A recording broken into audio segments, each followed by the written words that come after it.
சபைக்காக பாஸ்டருக்காக நான் கடவுளை நன்றியோடு துதிக்கிறேன். இன்றைக்கு உங்கள் மத்தியிலே கர்த்தருடைய ஊழியத்தை செய்வதற்கு கிடைத்த சந்தர்ப்பத்தை நான் மேன்மையாக கருதுகிறேன். கர்த்தர் உங்கள் ஒவ்வொருவரையும் அவருடைய வார்த்தை கூடாக சந்திப்பாராக. நான் கடவுளுடைய பெரிய கிருபையினால அவருக்கு அது சர்ப்ரைஸாக இருந்திருக்கும். நான் கிரேசனை எப்படி சந்திப்பேன் இருக்கல, அவரை 10 வயசுல சந்திச்சேன். இப்போ ஒரு தகப்பனாக இந்த நிலைமையில் நான் பார்க்கும்பொழுது கொஞ்சம் மனசு கஷ்டமாக இருந்தால், ஆனால் அவர் சந்தோஷமாக இருக்கிறார். அதுதான் எங்களுடைய நம்பிக்கை. அல்லேலூயா. அவருடைய மனைவி பிள்ளைகளையும் முதல் முறையாக காண கர்த்தர் கிருபை கொடுத்தார். ஆண்டவரை துதிக்கிறேன். எங்கள் மத்தியிலே இந்த ஊழியத்தை செய்வதற்கு வாய்ப்பை ஏற்படுத்தி தந்த பாஸ்டர் வசந்தகுமாருக்காக, பாஸ்டர் போடுக்காக நான் ஆண்டவரை துதிக்கிறேன். நேரடியாக கர்த்தருடைய வார்த்தையை கடந்து போவோம். நான் புதுசா ஒன்று சொல்ல போறல, உனக்கு தெரிஞ்ச விஷயம்தான். ஆனால் நான் சொல்லுகிற விதம் சற்று வித்தியாசமாக இருக்கு. நான் ஒரு வேதாம ஆசிரியரும் அதே நேரத்திலே சபையும் போதகராகவும் இருக்கிறபடினா என்னுடைய வேலை சபைகளை கட்டுவதுதான். சபைகள் உடையக்கூடாது, சபைகள் கட்டப்பட வேண்டும், குடும்பங்கள் கட்டப்பட வேண்டும். ஆகையினாலே கர்த்தர் கிருபையாக நமக்கு நல்ல வாய்ப்பை தந்திருக்கிறார். இந்த வாய்ப்பை நம்ம மிஸ் பண்ணிடக்கூடாது. நமக்கு கிடைத்த இந்த சந்தர்ப்பத்தை மிஸ் பண்ணிடக்கூடாது. இதற்கான அவார்டெல்லாம், கிரெடிட் எல்லாம் கடவுள் நமது பரலோகத்திலே வைத்திருக்கிறார். சிலவளை பூமியிலே நம்ம அனுபவிக்கலாம். அல்லேலூயா. அதனால நேரம் கிடைக்கிற பொழுது, வாய்ப்பு கிடைக்கிற பொழுது இப்படிப்பட்ட சந்தர்ப்பங்களிலே கர்த்தருடைய வேலையை செய்ய, சபைகளை கட்ட, ஊழியர்களை, விசுவாசிகளை திடப்படுத்த தேவன் தருகிற தருணமாக இதை பார்க்கிறேன். நான் முதல் முறையாக பிரசங்கத்துக்கு எங்கேயும் போனால் ஒரு கதை சொல்றது வழக்கம். அந்த கதையை நான் இங்கேயே சொல்லிடுறேன். சிலவளை உங்களுக்கு தெரிஞ்ச கதையாக இருக்கலாம். இந்த கடல்ல நிறைய மீன்கள் இருக்கிறது. விதவிதமான மீன்கள், வகை வகையான மீன்கள் இருக்கிறது. அதில் ஒரு அம்மா அப்பாவுக்கு சின்ன பிள்ளைகள் அனுப்பிட்டாங்க. அவங்களுக்கு தான் அந்த கதை. பரவாயில்ல, நீங்களும் சின்ன பிள்ளைலாம் கேட்டுருங்க. இந்த அம்மா அப்பாவுக்கு நிறைய மீன் குஞ்சுகள். அப்போ இந்த அம்மா அப்பா சொன்னதா அந்த மீன் குஞ்செல்லாம் பார்த்து, இந்த சமுத்திரத்தில் நீ வடக்கு கிழக்கு மேற்கு தெற்கு எங்கே போனாலும் நம்மளோட கண்ட்ரோல் தான், போகலாம். ஆனால் இன்னமும் சாப்பிடலாம். இந்த தூண்டில ஒரு இறையை குத்தி போடுவான். அதை மட்டும் நீங்க என்ன செய்யக்கூடாது, கடிச்சிடக்கூடாது. அதை கடிச்சிங்களோ கதை முடிச்சு. உங்களை குறை மேல் எடுத்துடுவான். முட்டில்லாத வானம் பிடிச்சி உங்களை வெட்டி தண்ணீர் நெருப்புல போடுறானா, இல்லை எண்ணெத்தாச்சில போடுறானா, இல்லை வெயில்ல போடுறானா தெரியாது. நரகம் அது. அதை மட்டும் செஞ்சிடாதீங்க என்று சொன்னப்ப ஒரு மீன் குஞ்சு கேட்டதான் அந்த அம்மாட்ட, கிழவி உனக்கு இந்த கதையெல்லாம் யாரு சொன்னது? இதெல்லாம் இப்படியெல்லாம் நடக்கணும், யார் இந்த கதையெல்லாம் சொன்னது? அதெல்லாம் இல்லை. அவ சொல்றீங்க, எங்களுக்கு தெரியாது, நாங்கள் என்ன பிடிபடலை. பிடிபட்டோம்னா தான் தெரியும் எங்களுக்கு என்ன நடக்கும். அதனால நீங்க பிடிபடாம இருங்க, போனாக்கள் யாரும் வரல என்று சொன்னாங்கன்னு அந்த அம்மா சொன்னது. ஆனா அந்த குஞ்சு மீன் சில வீடுகள்ல, சில சபைகள்ல 1-2 இடக்கு முடக்கா இருக்கும். அப்படி இருக்கணும். அதாவது அந்த மீன் அந்த தூண்டிலே ஒரு நாள் கவ்விட்டு குறவரன்னு மேல எடுத்தா துடிக்குது, பாய பாக்குது, விடுவானா பிடிச்சவன்? எவ்வளவு பிரயாசப்பட்டு பிடிச்சிருக்கிறான். சாத்தான் கூடுமானால் தெரிந்து கொள்ளப்பட்டவர்களையும் வஞ்சிக்கிற காலத்துல வாழ்றான். நீங்க கவனமாய் ஜாக்கிரதையா இருக்காவிட்டால் நரகத்துக்கு போயிடுவோம். அதனாலே நரகம் இருக்கா, பரலோகம் இருக்கா எனக்கு தெரியா, இந்த பைபிள்ல சொல்லி இருக்கு. அதனால சொல்றேன். போனாங்க சில வழியில சொல்லுவாங்க, நரகத்துக்கு பரலோகத்துக்கு போயிருக்காரு ஒரு பாஸ்டர். அப்படிலாம் போறல, போனா வந்தான் போறது வாரதுனா அது சும்மா வெளிநாட்டுக்கு வந்துட்டு போற பயணம் இல்லை, பரலோக பயணம். அது மிகவும் கவனமாக ஜாக்கிரதையாக பண்ண வேண்டிய பயணம். அந்த குஞ்சு மீன் ஒரு நாள் அந்த தூண்டில கவ்விட்டு குறகுறன்னு மேல எடுத்துட்டான் மீனவன். அம்மா சொன்னதெல்லாம் உண்மைதான். என்ன நடக்குமோ, பாய பார்க்கிறார், துடிக்கிறார், துள்றார். நோ, வாய்ப்பில்லை ராஜா, வாய்ப்பில்லைன்ற மாதிரி வாய்ப்பே இல்லை. கடைசியில அதை கொண்டு வெட்டி எண்ணத்தாச்சில போட்டு மிச்சத்தை நாக்கி போட்டு நரக வாழ்க்கை. அது நரகம். எத்தனை பேர் நம்புறீங்க நரகம் ஒன்று இருக்கு? நீங்க நரகம் ஒன்று நம்ப மாட்டீங்களே, பரலோகம் ஒன்று நம்பிக்கிறே. பரலோகமோ நரகமோ எனக்கு தெரியாது. பாவம் செய்கிறவன் நரகத்துக்கு போவான், பாவத்திலிருந்து மன்னிப்பு பெற்றவன் நித்தியத்துக்குள்ளே கடந்து போவான். ஆகையினாலே இந்த கதையை எங்க பிரசங்கத்தை போனாலும் நான் முதல் முறையா போற இடத்துல சொல்றது வழக்கம். ஆகவே பிராங்க்பர்ட்லயே சொல்லியிருப்பேன், இங்கேயும் சொல்றோம். அது பல வருஷங்களாய் போயிட்டு கர்த்தருடைய நீதிமொழியிலே படிக்கிறோம்.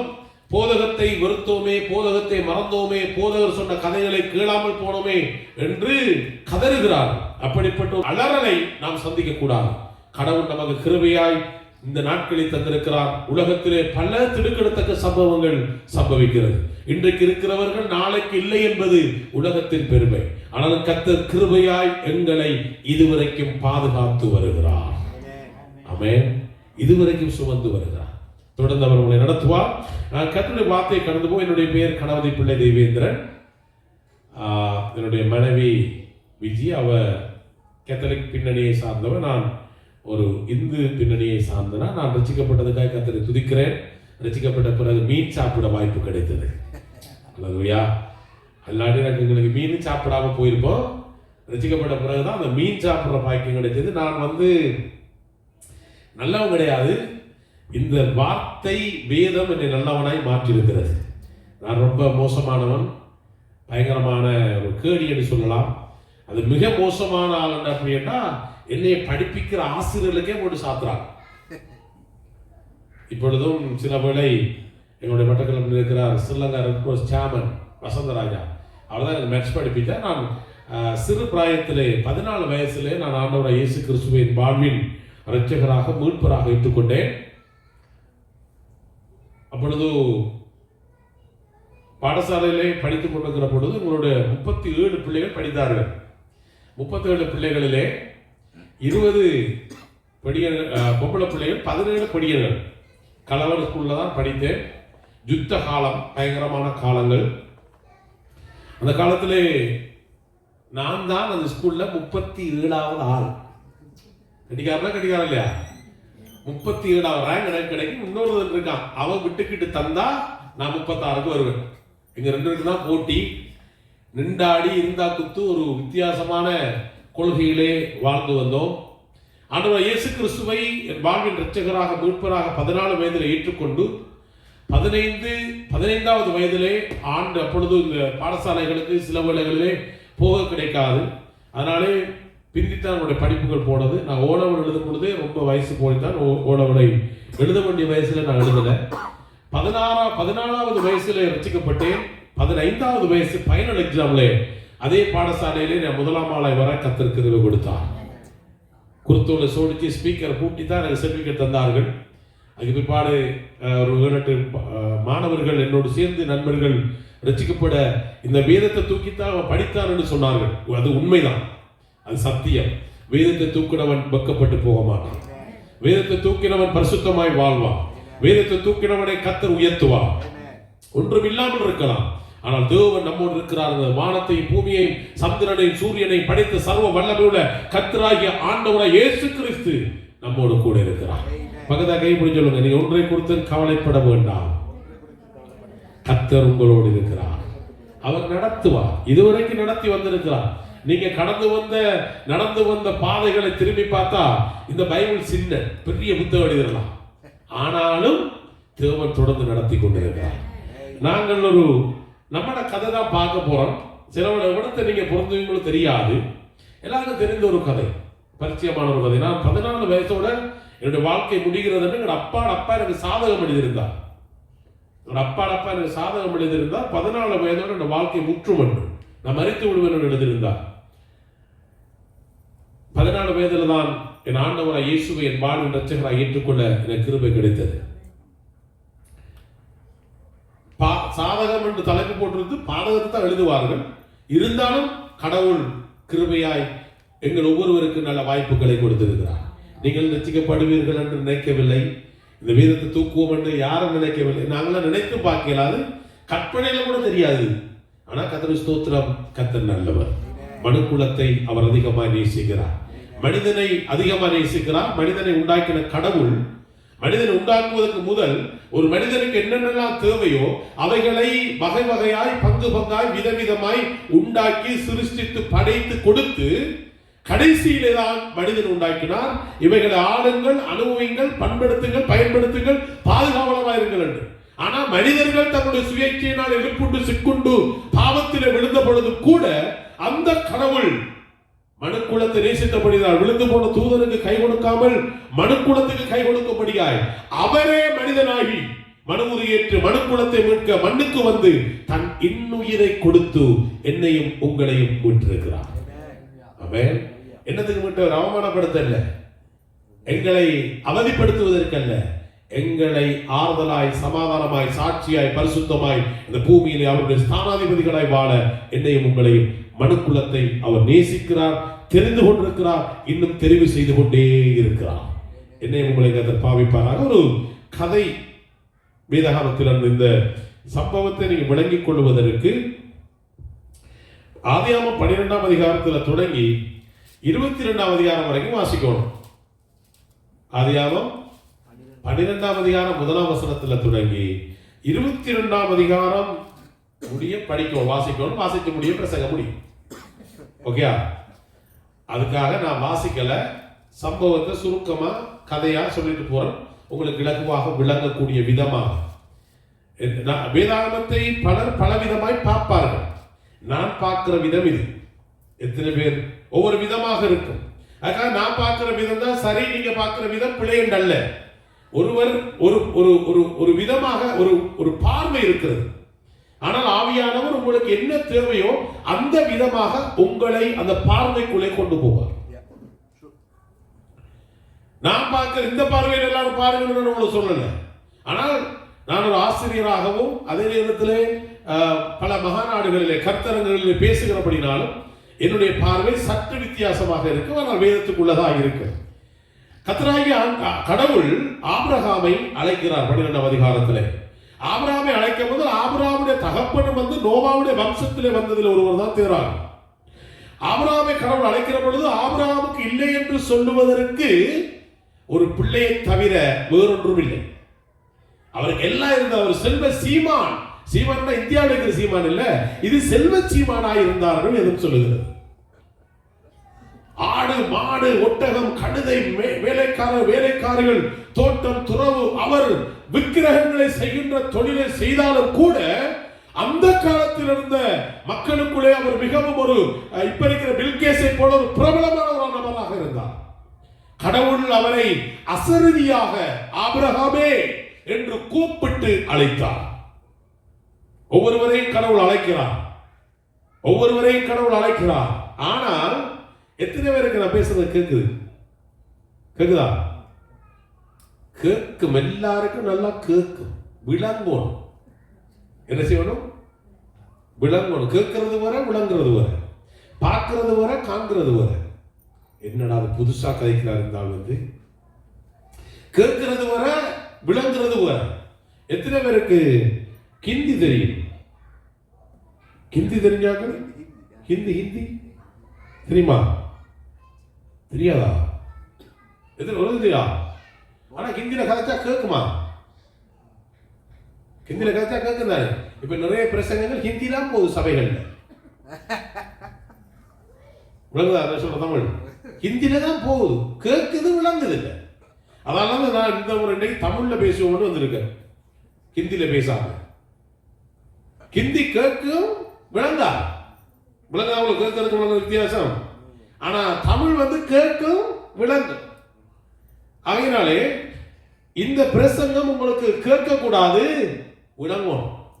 இந்த செய்தி உங்களுக்கு விளங்கணும். இந்த 5ஆம் மாசம் கர்த்தர் உங்களை இன்னும் சிறப்பாய் நடத்தி செல்வார். ஆபிரகாமை கர்த்தர் அழைக்கின்ற பொழுது அசரதியாக அவனை கடவுள் அழைக்கிறார். ஆதியாகமம் 12ஆம் அதிகாரத்திலே வாசிக்கலாம். அழைப்பை ஏற்ற உடனே அவன் புறப்படுகிறான். அவனோடு கூட அழைக்காத ஒரு விருந்தாளியாக இன்னொருவர் இணைக்கப்படுகிறார். அவருடைய பேர் மிஸ்டர் லோத். அவனை கடவுள் அழைக்கல. ஏன் அவன் போனான்டா? அடே, இவ்வளவு வசதி வாய்ப்பை வச்சுட்டு இவன் துணைவா எங்க போறான்டாப்பா? இதை விட இன்னும் இப்ப அட்வான்ஸ் லெவல் படிச்சுட்டு நம்ம யூனிவர்சிட்டிக்கு போனா அது ஒரு மேன்மையா நடந்தானே, ஒரு கௌரவமா நடந்தானே, ஒரு ப்ரொமோஷன் கிடைக்கிற மாதிரி. அப்ப இதெல்லாம் விட்டுட்டு அவன் போறான்டா, இதை விட மேன்மையான ஒரு இடம் இருக்கு, மேன்மையான ஒரு பிளஸிங்கோ பீஸ்ஃபுல் பட்டவர் இவனும் ஜாயின் பண்ணிட்டான். லோத்து லோத்த கடவுள் கூப்பிடல, பைபிள் படிச்சு பார்த்தீங்கன்னா லோத்த கூப்பிடல. லோத்து இணைஞ்சிட்டு போறாரு. நானும் பாருங்கடா பாட சொந்தக்காரர்கள் தான் கூட்டிக் கொண்டு போறாங்க. வர்ற வழியில ஆண்டவர் சொன்னார், கானான் தேசத்துக்கு போகும்படி வந்தார்கள். வந்த பிறகு ஒரு பஞ்சம் வருகிறது. பஞ்சம் வந்த உடனே அவர் எகிப்துக்கு போறாரு. 12வது அதிகாரத்துல சொல்லி கொண்டிருக்கிறார். எகிப்துக்கு போறாங்க. எகிப்துக்கு போற இடத்துல பாருங்க, இந்த பஞ்சம் பொல்லாத ஒரு சாமான். பஞ்சம், யுத்தம், கொள்ளை நோயெல்லாம் பொல்லாத சாமான் இந்த பைபிள்ல. இந்த பஞ்சம் யுத்தங்கள் பல காரியங்களை நடப்பிக்கும். நல்லது சிலது நன்மையாய் முடியும், சிலது தீமையாய் முடியும். ஆனால் அவரவருடைய சாய்ஸ், தெரிவுதான் அந்த தீர்மானத்தை கடவுளுடைய விருப்பத்துக்கு, கடவுளுடைய காரியத்தை தன்னை ஒப்பு கொடுத்து போனால் அது நல்லது. சில குடிகாரர்களையும் சில பேய் பிடித்தவர்களுக்கும் சுயாதீனம் இருக்காது. பேய் பிடித்தவர்களுக்கும் போதவஸ்தில் அகப்பட்டவர்களுக்கும் சுயாதீனம் கிடையாது. அவர்கள் என்ன செய்கிறார்கள், என்ன பேசுகிறார்கள், யாரோடு பேசுகிறார்கள் என்கின்ற அந்த உணர்வு இருக்காது. அதான் அந்த பேய் பிடித்தவர்களுக்கும் குடி போதையில் அகப்பட்டவர்களுக்கு இருக்கிற ஒரு ஒற்றுமை. கர்த்தருடைய பிள்ளைகளுக்கு, சாதாரணமான மனிதர்களுக்கு, அறிவியல் சார்ந்த ஆன்மீகம் சார்ந்த விடயங்களை அறிந்தவர்களுக்கு அவைகளிலே தெளிவும் புரிதலும் இருக்கும். ஆபிரகாமை கடவுள் அழைத்த பொழுது ஆபிரகாம் புறப்பட்டு போக, லோத்து புறப்பட்டு வருகிறார். வர்ற வழியில அங்கே கானானுக்கு போனார்கள். அங்கே பஞ்சம் உண்டான பொழுது எகிப்துக்கு போறார். எகிப்துக்கு போன பொழுது சாராள் அழகுள்ளவளா இருந்தபடினாலே எகிப்தியர்கள், அந்த மன்னன் ராஜா அவளுக்கு முன்னுக்கு அவ கலைக்கிறாங்க. வந்திருக்கா ஒரு குடும்பமா, சூப்பர் அழகான ஒரு பெண். அவனை பேய் பிடிச்ச மாதிரி அவளை கல்யாணம் கிட்ட யோசிக்கிறான். அப்ப இவர் பார்க்கிறாரு, ஆபிரகாம் சில வேளை உன்னை எடுக்கிறதுக்காக என்ன கொன்றுவான், புருஷனோட சொல்லாத, சகோதரன் சொல்லு. ஒரு முறையில சகோதரன் தான், ஆனா திருமணம் முடிச்சா சகோதரன் கிடையாது, ஹஸ்பண்ட் அண்ட் வைஃப் தானே. அப்ப அப்படி போறாங்க. அங்க போய் சம்பவங்கள்லாம் நடக்கிறது உங்களுக்கு தெரிஞ்சபடினால் நான் சுருக்கமா சொல்லி கொண்டு வரேன். அங்கே இருந்து பிறகு ராஜா அவன் எகிப்திய மன்னன் கூப்பிடுக்கிறான். ஆபிரகாம் இப்படி ஒரு அநியாயத்தை செஞ்சது, எல்லாருக்கும் ஒரு கொள்ளை நோயை கனவு கொடுத்து, ஆபிரகாமுக்கு இந்த விசுவாசத்தை தகப்பனோடு சொல்லப்பட்டாலும் இந்த இடத்தில் அவருக்கு ஒரு நம்பிக்கை இழந்து, பஞ்ச காலத்தில் அவர் எகிப்துக்கு போயிருக்கு தேவையில்லை, அங்கே இருந்திருந்தாலும் கடவுள் ஒரு அற்புதம் செய்ய வல்லமை உள்ளவராக இருந்தார். ஆனால் அதை அவருக்கு நம்ப முடியல. எகிப்துக்கு போறாரு. அந்த காலத்திலே ஜனங்கள் செய்ததை அவர்கள் செய்தார்கள்.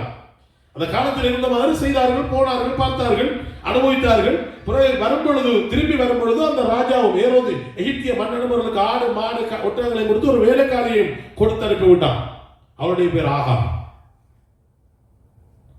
13வது அதிகாரத்துக்கு வந்தீங்கன்னா, அவர்கள் 13ஆம் அதிகாரத்திலே வர்ற பொழுது அங்கே ஒரு செழிப்பான, எல்லா விதத்திலும் ஆசீர்வதிக்கப்பட்டவர்களாக இருக்கிறார்கள். ஆபிரகாம் ஒரு பணிபிடத்தை உண்டாக்கி அவன் தொழுது கொள்கிறவனாய் இருந்தான். எப்பொழுதுமே லோத்து இல்ல. ஆபிரகாம் கடவுளை எப்பொழுதும் தொழுது கொள்கிறவனாய் இருந்தான். மற்றவர்கள் கூட இருக்கலாம். கர்த்தரை தொழுது கொள்ளுகிறது என்பது என்னதென்றால், இப்படி கூடி ஆராதிக்கிறது மட்டுமல்ல, நம்முடைய வாழ்க்கை முறை, லைஃப் ஸ்டைலே கடவுளை மகிமைப்படுத்துவதாய் இருக்க வேண்டும். என்னோட வார்த்தை, என்னோட பேச்சு, என்னோட உடை நடை, என்னோட சிந்தனை, என்னோட செயல்பாடுகள் முழுவதும் கடவுளை மகிமைப்படுத்துகின்ற, ஒரு பலி செலுத்துகின்ற, ஒரு ஆராதிக்கின்ற ஒரு வாழ்க்கையாக இருக்க வேண்டும். ஆபிரகாம் பலிபீடத்தை உண்டாக்கி கடவுளுக்கு பலி செலுத்தி ஆராதனை செய்து அந்த விதமான ஒரு உறவிலே வந்த அவருக்கு வாசிக்கலாம். 13ஆம் அதிகாரம் 4ஆம் வசனம். முதல் ஒரு பலிபீடத்தை உண்டாக்கினதுமான ஸ்தலத்து மட்டும் போனான். அங்கே ஆபிரகாம் கர்த்தருடைய நாமத்தை தொழுது கொண்டான். கர்த்தருடைய நாமத்தை தொழுது கொண்டான். வந்ததுக்கு பிறகு இப்ப ஆகாரம்லாம் வந்தாச்சு. 7ஆம் வசனம் படிங்க. 13ஆம் அதிகாரம் 7ஆம் வசனம். ஆபிரகாமுடைய மந்தை மேய்ப்பருக்கும், உங்களுக்கு தெரியும், ஆபிரகாமுடைய மந்தை மேய்ப்பர்களுக்கும் லோத்துடைய மந்தை மேய்ப்பர்களுக்கும் இடையிலே சண்டைகள், வாக்குவாதங்கள் வந்தது. எப்ப பிரச்சனை வரும் என்றால், வாழ்க்கையிலே, சொந்தத்துக்குள்ளே, சபைக்குள்ளே, குடும்பத்துக்குள்ளே எப்ப பிரச்சனை வரும் சொல்லுவாங்க, அது தமிழாக்களுக்குள்ளே அப்படி சொல்லுவோம். அது இன்னும் கொஞ்சம் ஸ்பெசிபிக்கா இருக்கும், யுனிக்கா இருக்கும். அக்காட நான் ஜெர்மன்ல ஒரு வெள்ளக்காரனை சந்திச்சேன். அவன் சொன்னா, ஒரு சிலங்க ஆக்கள் என்னப்பா என்னடாப்பான்னு கேட்டு வேலையை சொல்றானோ, வேலை நம்மளாக்கெல்லாம் கூட செய்வாங்க. அது இல்ல பாஸ்டர், இந்த பிள்ளைய பட்டி பட்டி பட்டி அவன் என்ற அண்ணன் படிய டாக்டர் நீ அவனுக்கு வரல டாக்டருக்கு படிக்கிறதுக்கு ஏழு இல்லை. எங்களோட மாநில மகன் படிச்சு இந்த பைலட்டா நீனேப்பா ரெண்டு பிள்ளைகளை போட்டு திணிகளை திணிச்சு இது தமிழ்நாட்டில் இருக்கிற எந்த டாக்டரை சந்திச்சாலும் சுகமாக்கலாம் இந்த வருத்தத்தை நீங்களா உணர்ந்து திருந்தாங்க. இந்த ஆபிரகாமுடைய வேலைக்காரர்கள் லோத்துல வேலைக்காரர்களுக்கு எப்ப சண்டை வருதுன்னு பாத்தீங்கன்னா அவங்க வரக்குள்ள ஒன்றாதான் வந்தாங்க. இப்ப அவங்களுக்கு ஆடு மாடெல்லாம் பெருகினப்போ அது உண்ட எப்ப இந்த பொஸ்பரிட்டியும் சில வேளைகளிலே ஜனங்களை பிரித்து விடுகிறது, ஜனங்களை வேறு பிரிக்கிறது. BMW கார்ல வாரம் விளையாடினா நீங்க எல்லாரும் இலங்கையில தான் வந்திருக்கீங்க. நான் 2000 ஆண்டு இருந்து ஐரோப்பியாவுக்கு வந்து போறோம். 2000 ஆண்டு என்னுடைய முதல் பயணம் நோர்வேக்கு வந்தனால் 2 கிழமை. அதெல்லாம் பெரிய கதை. அந்த கதையெல்லாம் சொல்லி உங்களுக்கு ஒரு விடுதலையும் வராது. அதனால நான் அந்த கதையெல்லாம் சொல்லலை. சத்தியத்தை படிப்போம், சத்தியம் உங்களை விடுதலையாக்கும். அல்லேலூயா. வந்து பார்த்தா நம்ம ஆட்களை எவ்வளவு மாறிட்டாங்க. நீங்களும் நல்லா மாறி இருக்கீங்க. பக்கத்துல சொல்லுங்க இன்னும் மாறலாம், இன்னும் மாறலாம். இந்த நாடு நல்ல சிஸ்டமான நாடு இல்லையா? சிஸ்டம் தானே. இன்னொரு ஃப்ரெண்ட் இன்னொரு பாஸ்டரை சந்திச்சேன். அவர் முதல் அவங்க கொஞ்சம் ரவுடியா தெரிஞ்சவர் இங்க வந்து பாஸ்டரா இருக்காரு. அவர் கேட்டாரு, பாஸ்டர் நம்ம நாட்டுல இந்த வெள்ளை கூட தான் இருக்கா வாசர் கேட்டார்.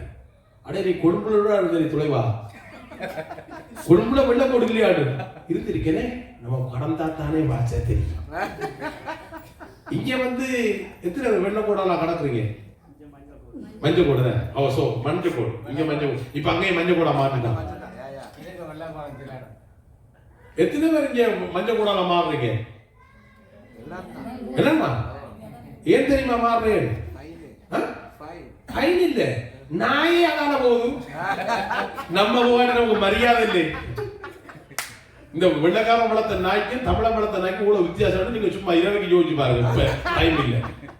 அந்த நாய் மாதிரி தான் நம்மளோட வாழ்க்கை. வெள்ளக்காரன நாய் வந்து அமர்த்திட்டு அந்த டேர்ன் வரும் வரைக்கும் வெயிட் பண்ணி அந்த டிக் டிக் சத்தம் கேட்டு அந்த டியூன் மாறின அப்புறம் அது போகுது. நம்ம போய் நம்ம நாயிலும் கேவலமா சொல்லுவாங்க அந்த நாட்டவன். இலங்கையில நீங்க பகிர்க்கல, இலங்கையில நீங்க சாப்பிட்டுட்டு எங்க கை துடைக்கிறீங்க? உண்மை இப்ப யோசிக்கிறீங்க, ஓஹோ சாப்பிடுறது கை துடைச்சதா முதலாவது? எங்க கை துடைச்சு நம்ம எங்க சட்டையில இந்த தைக்கும், சட்டையில சோட்டில சவத்தில மிஞ்சி மிஞ்சி போனா கேட்டு இல்ல தொலைச்சிட்டு போறேன். இப்ப வந்து பப்பேர் இல்லாட்டி அந்த பேப்பர் இல்லாட்டி வாழ்க்கை இல்லைன்ற நிலைமைக்கு நம்ம மாறிட்டோமா மாறலையா? அப்ப நீங்க மாற முடியாது. மாறலாம், மாற வாய்ப்பு இருக்கு. என்னத்துக்கு மாறணும்டா, நாங்க பழக்கப்பட்ட பழக்க வழக்கத்திலிருந்து டோட்டலா பேக் டு த பைபிளுக்கு மாறணும். இதுதான் எங்களுடைய ஆயுட்கால நூல், இதுதான் எங்களுடைய சாசனமே இருக்கு. இதை நாங்க சரியா புரிஞ்சிட்டோம்டா எந்த பேய் பிசாசோ செய்வின சூனியமோ மருந்து மாயமோ தொடுவதில்லை. கர்த்தர் நம்மோடு இருந்து நம்மை நடத்துவார். அல்லேலூயா, அல்லேலூயா. எத்தனை விசுவாசிக்கிறீங்க? பக்கத்துல சொல்லுங்க, இன்னும் மாறலாம், இன்னும் மாறலாம், வாய்ப்பு இருக்கு. முன்னேற இடம் உண்டு. ஓகே, இன்னும் முன்னேற. இங்க வந்து சிஸ்டமான நாடு, ஆனா ஸ்பிரிச்சுவலுக்கு மட்டும் தான் சிஸ்டம் இல்ல. ஸ்பிரிச்சுவலுக்கு வந்து சிஸ்டம் இல்ல, ஃபேமிலி பிரேயர் இல்ல. ஆனா ஆபிரகாமும் புறப்பட்டு வந்தான், கடவுளுடைய சத்தத்தை கேட்டான். அவன் ஒரு சம்பவம் நடந்த உடனே தொழுது கொள்ளுகிறவனா இருந்தான், கடவுளை ஆராதிக்கிறவனா இருந்தான். கடவுளுக்கு நன்றி சொல்லுகிறவனாக நாம் இருக்க வேண்டும். கடவுளுக்கு நன்றி சொல்ல நாங்களாம் உயிரோட வாழ தகுதியே கிடையாது. அது குறிப்பா நான் வாழையலாம். நான் மனுஷனை சொல்லிட்டு போவேன், செத்தனா டக்குன்னு தாக்குறாடி அம்மா வெச்சுக்கொள்ளான்னு எழுப்புவோன்னு.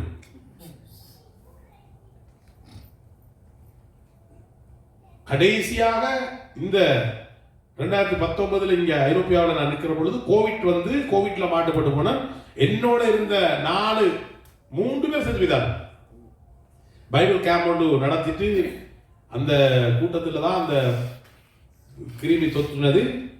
ஆனால் கடவுள் தெய்வாதனமா இருக்காம அதுக்கு முதல் ஈஸ்டர்ல வெட்டிக்குள்ள பொம்பிளாஸ் அன்னைக்கு நான் தான் அந்த சேர்ச்சியில் பிரசங்கம். அதுல என்னை கர்த்தர் காப்பாற்றினார். அதுக்கு முதல் யுத்த காலத்துல பயங்கரம். இந்த பல்லெல்லாம் உடைச்சது ஆமிதான். அடிச்சு உடைச்சி கண்ணெதிரே 7 பேரை கத்தியால குத்தி குடல் வழியில அப்படியே போஸ்டோட செத்து மடிந்து விழுந்தார்கள். அந்த கேப்டன் சொன்னான், உட சாமி சொல்லுது நீ தப்பி போடு. என் தேவன் ஒவ்வொருவர் மேலும் திட்டம் உள்ளவராக இருக்கிறார். எல்லாம் பெரிய கதை. ஆனா செய்திக்கு நேரத்தை கொடுப்பதற்காக நான் சொல்லுகிறேன். தொழுது கொள்ளுகிறவர்களாய் ஆபிரகாம் தான், லோத் இல்லை. சபையிலையும் தான், குடும்பத்திலையும் தான், சமுதாயத்திலையும் தான் இந்த 2 கூட்டம் இருக்கும். எப்ப ஒன்று கடவுளுக்கு பயந்த ஒரு கூட்டம் இருக்கும், ஒன்று கடவுளுக்கு பயந்ததை சார்ந்து வாழ்ற ஒரு கூட்டம் இருக்கும். கடவுளுக்கு பயந்ததுக்கு பின்னாடி அந்த முந்தானை பிடிச்சி திடுற மாதிரி நம்மட ஜோனத்தான் அவன் அம்மாட முந்தானை பிடிச்சி திடுற மாதிரி இப்ப இல்லை, அவன் சின்ன பிள்ளைகள் இருக்க. எப்பயுமே ஜெபிக்கிறாக்களோட கொஞ்சம் சேர்ந்துக்க பார்ப்பாங்க. அது கணநாளை காப்பாத்தாது. தொடர்ந்து காப்பாற்ற வேண்டும் என்றால் நாம் ஒவ்வொரு நாளும் ஆண்டுடைய முகத்தை பார்க்க வேண்டும். அல்லேலூயா. கர்த்தருடைய முகத்தை பாருங்கள், அவர் உங்களை பிரகாசிக்க பண்ணுவார். யாரை பார்க்காதீர்கள். எந்த மனிதனும் பூரணமானவன் அல்ல. எந்த மனிதன் மேலும் நம்பிக்கை வைக்காதீர்கள், அது உங்களுக்கு கண்ணியை வருவிக்கும்.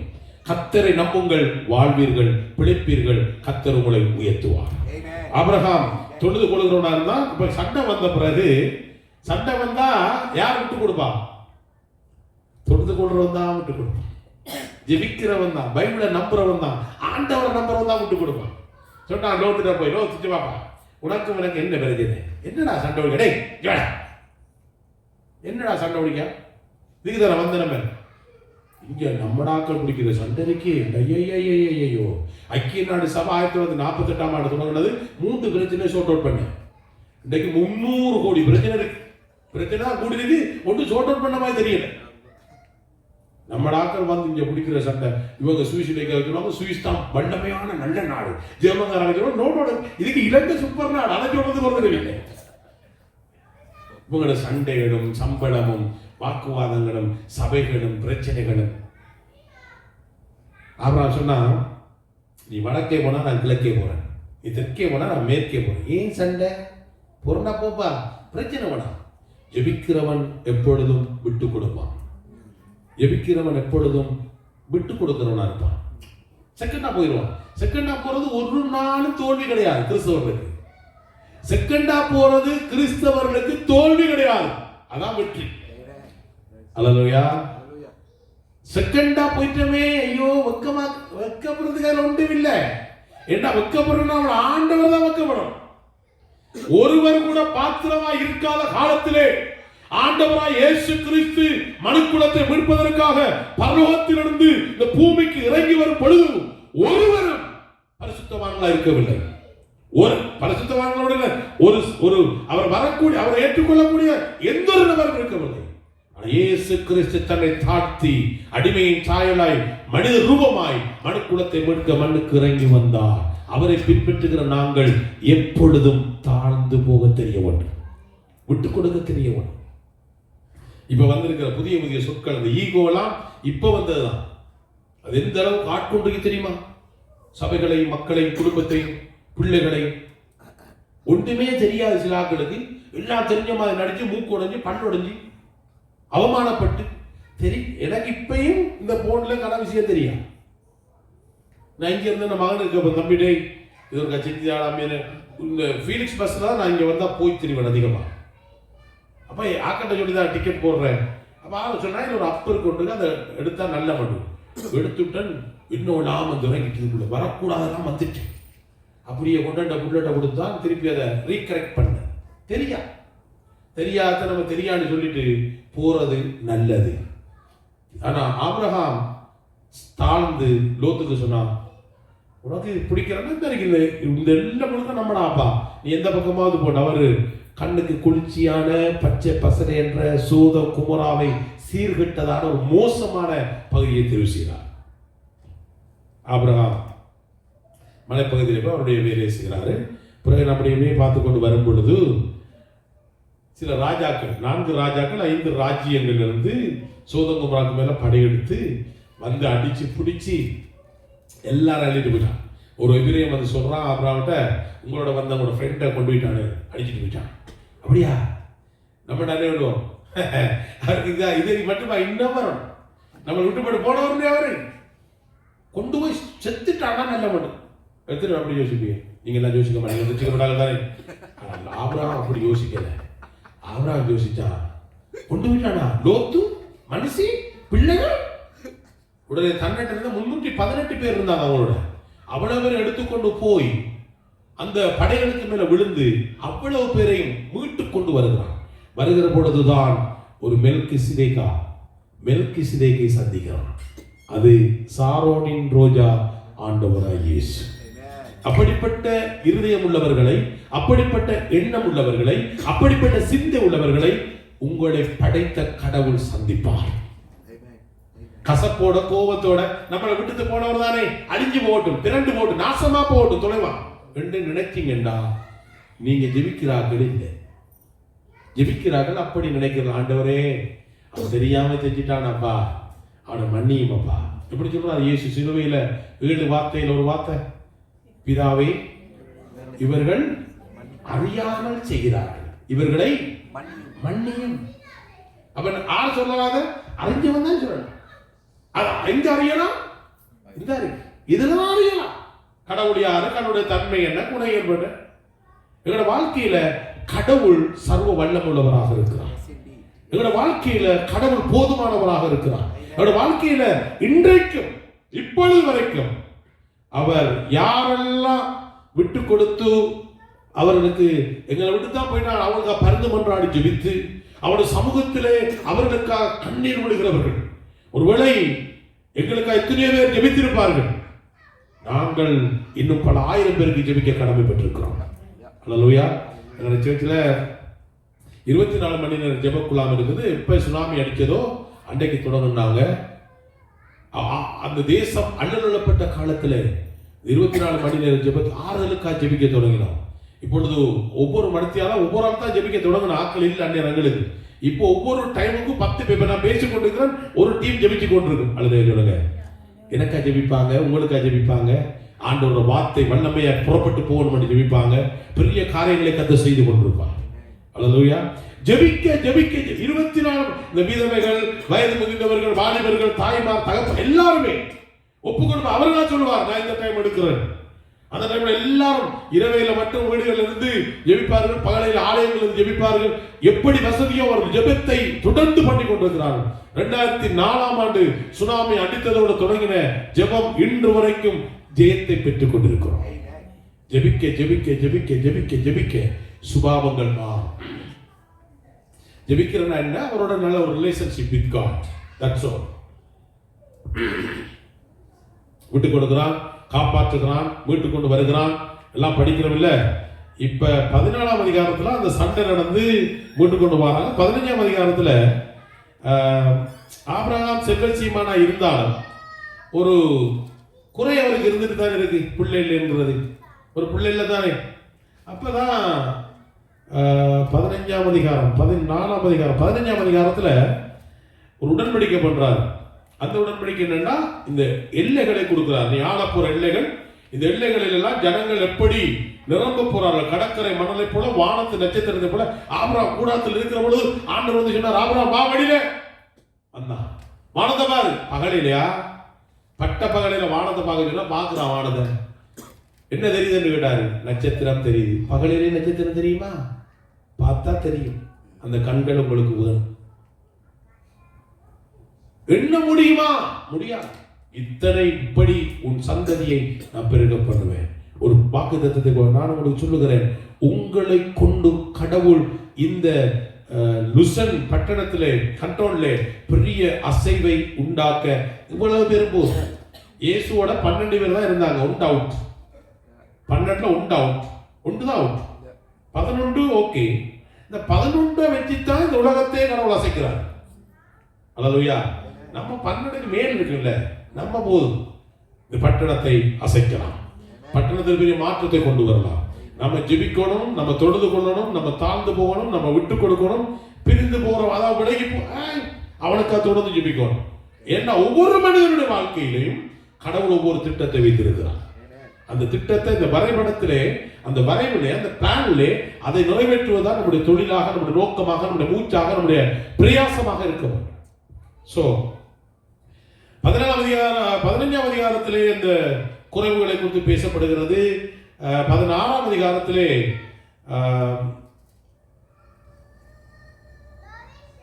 ஆகார் ஒரு ஐடியா கொடுக்குறா. ஸோ சாரா ஒரு ஐடியா கொடுக்குறா, இனி பிள்ளைகள் இல்லை.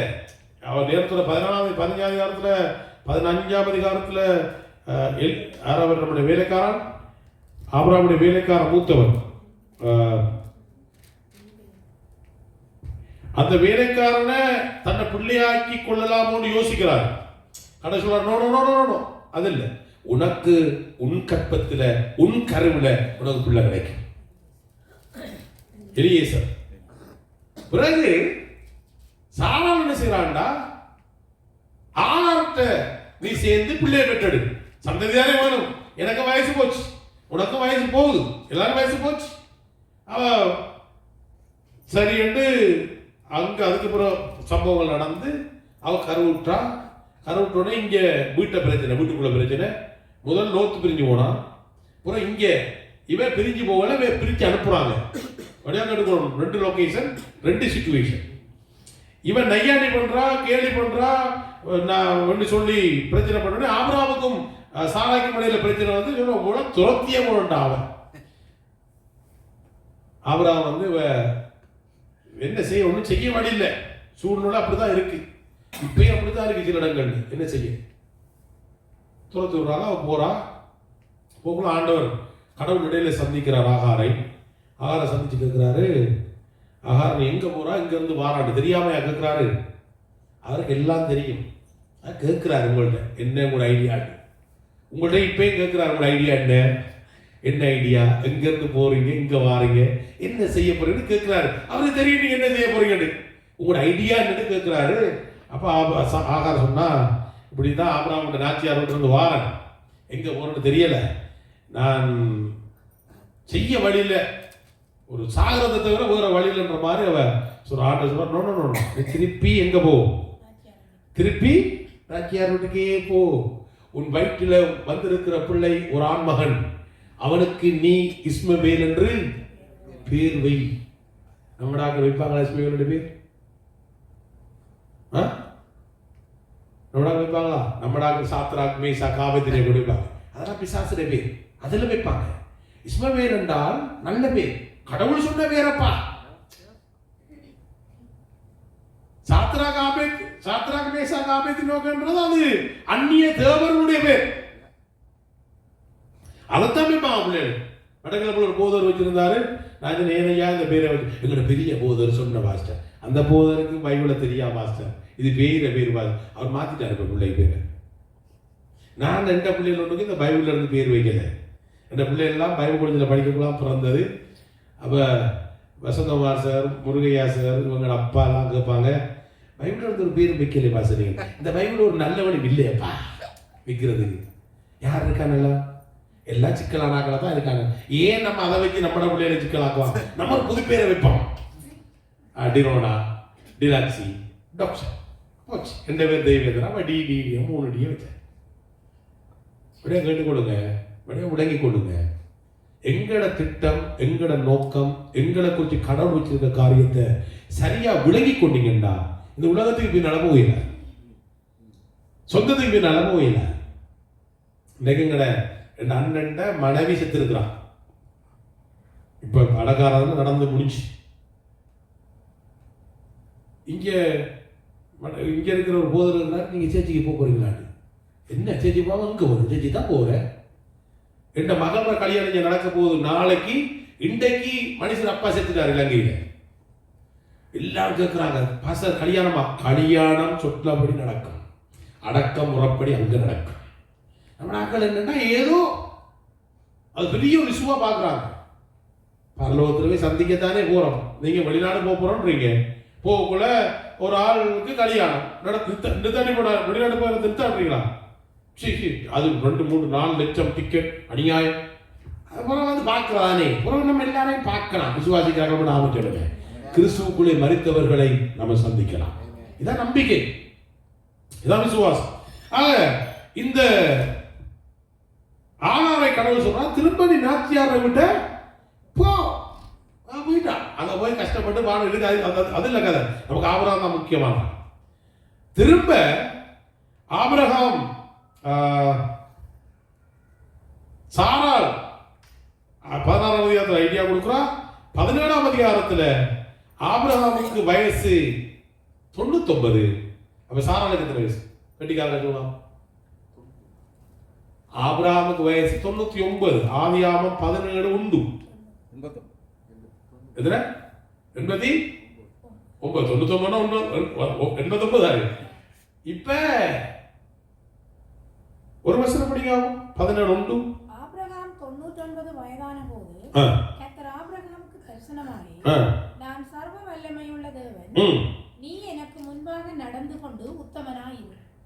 அப்ப இன்னொரு எண்ணத்துல இல்ல, உத்தமத்துல இல்ல, எங்கேயோ மிஸ்டேக் இருக்கு. அங்கேயோ நமக்கு இப்ப திருப்ப வாசிங்க அந்த வசனத்தை தங்கச்சி. ஆபிரகாம் 99 வயதான போது கர்த்தர் ஆபிரகாமுக்கு தரிசனமாகி, நான் சர்வ வல்லமையுள்ள தேவன், நீ எனக்கு முன்பாக நடந்து கொண்டு உத்தமனாயிரு. அப்ப இன்னும் என்ன இல்லை, இன்னும் இவ்வளவு பிரயாணப்பட்டு வந்தும் இவ்வளவு நல்ல விஷயங்கள் செய்தும் கடவுளுடைய பார்வையிலே கிரெடிட் எடுக்கக்கூடிய விதமாய் லைஃப் இல்லை. விளையா கேட்டுக்கொள்ளுங்க. நீங்க 7 வழிக்கு உதவி செய்யலாம், காணிக்கை கொடுக்கலாம், தசமபாக கொடுக்கலாம், உபவாசம் இருக்கலாம், ஜெபம் பண்ணலாம், ஊழியங்கள் செய்யலாம். கடவுள் விரும்புகிற அந்த ஸ்டேட்டஸுக்கு நம்ம வரணும். 99 வயது வந்து வரல.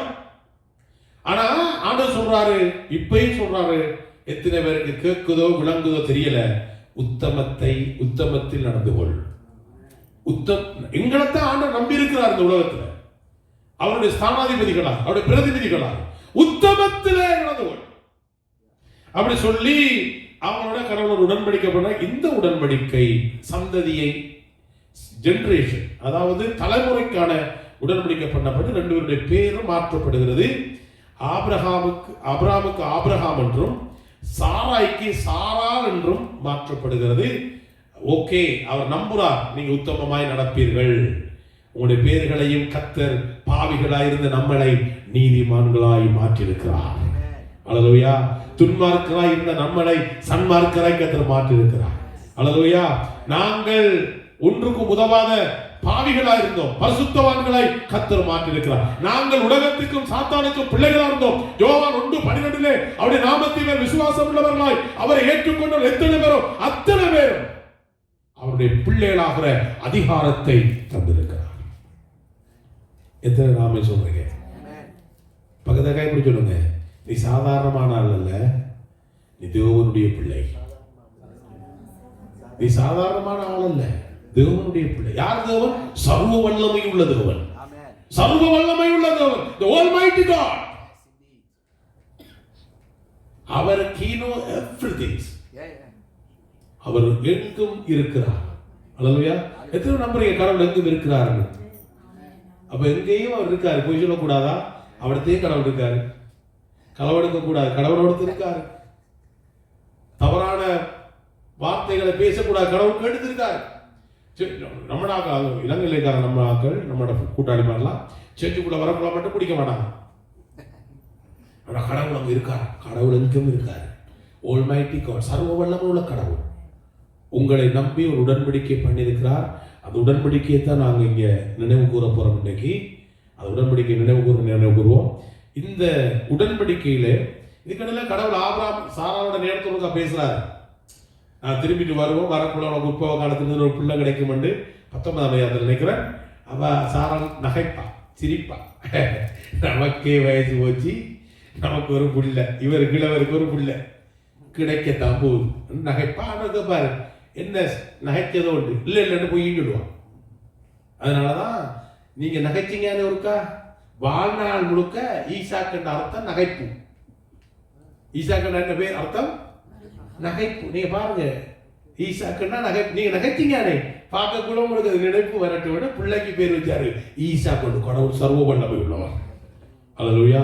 கடவுள் சர்வ வல்லம். ஆபிரகாம் ஒரு கட்டத்துல நகைச்சார், சாராய் ஒரு கட்டத்துல நகைச்சார். அப்ப ஈசாக்குன்னு பேர் வச்சு நகைப்பண்டே வச்சார். நீங்க என்ன நகைச்சீங்க? இந்த இப்ப 18ஆம் அதிகாரம் 19ஆம் அதிகாரம் இப்ப செய்திக்கு வந்திருக்க. இவ்வளவு நேரம் இழுத்து கொண்டு வந்திருக்க விடத்த பிறகு இந்த 18 19 முடிச்சிட்டு பிறகு 22 போய் இந்த சண்டை முடிச்சா சரி. ஓகே. 18ஆம் அதிகாரம் 1ஆம் வசனம் சீக்கிரமா படிங்க. பின்பு கர்த்தர் மம்ரேயின் சமபூமியிலே அவனுக்கு தரிசனமாகி அவன் பகலில் உஷ்ணவேளையில் மத்தியான உஷ்ணமான வேளையில கூடார வாசலில் உட்கார்ந்திருந்தார். தன் கண்களை ஏறெடுத்து ஆபிரகாம் உட்கார்ந்திருந்து கண்களை ஏறெடுத்து பார்க்கின்ற போது இதோ மூன்று புருஷர்கள். எத்தனை புருஷர்கள்? 3 புருஷர்கள்.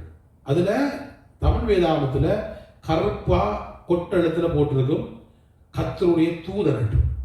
3 பேர். அதுல 2 பேர் தூதர்கள், ஒன்று கர்த்தருடைய தூதர்.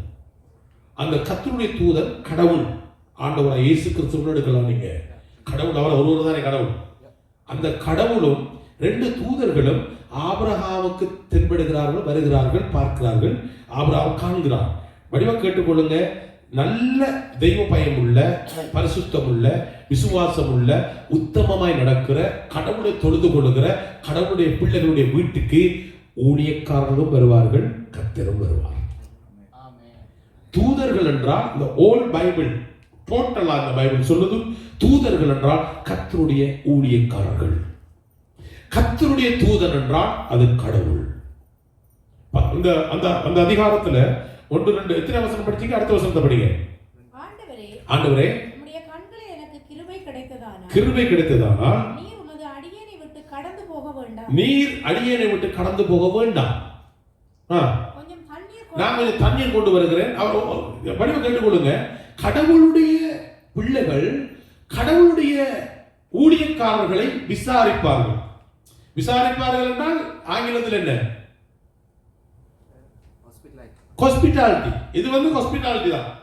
ஆனா எல்லா விசாரணையும் இன்குவாரியா தான் இருக்கு. இப்ப அந்த விசாரணை இல்லை. இது இன்குவாரின்றது விசாரணை தான். அது கிரைம்ல எம்ஓ, அதாவது சிறு குற்ற பிரிவு கிரைம் பிராஞ்சில் நடக்கிற கேஸ். நாங்க அந்த காணிக்கு என்ன செய்தாய், நேற்று எங்கே போனாய், என்ன சாப்பிடு, அதெல்லாம் அந்த கடும் தொழில கேட்கிற 4ஆம் மாடி கேஸ். அதெல்லாம் இந்த ஹாஸ்பிட்டாலிட்டி இது ஒரு விசாரணை தான். தமிழ்ல கொஞ்சம் சாப்பிடுறீங்களா, எங்க இருந்து வாரீங்க, பசிக்குதா, ரொம்ப தூரமா இருந்து கொஞ்சம் வெயிட் பண்ணுங்களேன், நான் கொஞ்சம் தண்ணி தந்துடுறேன். கொஞ்சம் பேர் நான் வந்தோடனே பாஸ்தர் அம்மாலாம் கேட்டாங்க, டீ குடிக்கிறீங்களா, காப்பி குடிக்கிறீங்களா? நான் டீ காப்பி ஒன்று குடிக்கிறலம்மா, அந்த மனுஷன் குடிப்பான், அவங்க கொடுத்துருங்க. அப்படியே கேட்டுக்கொள்ளுங்க.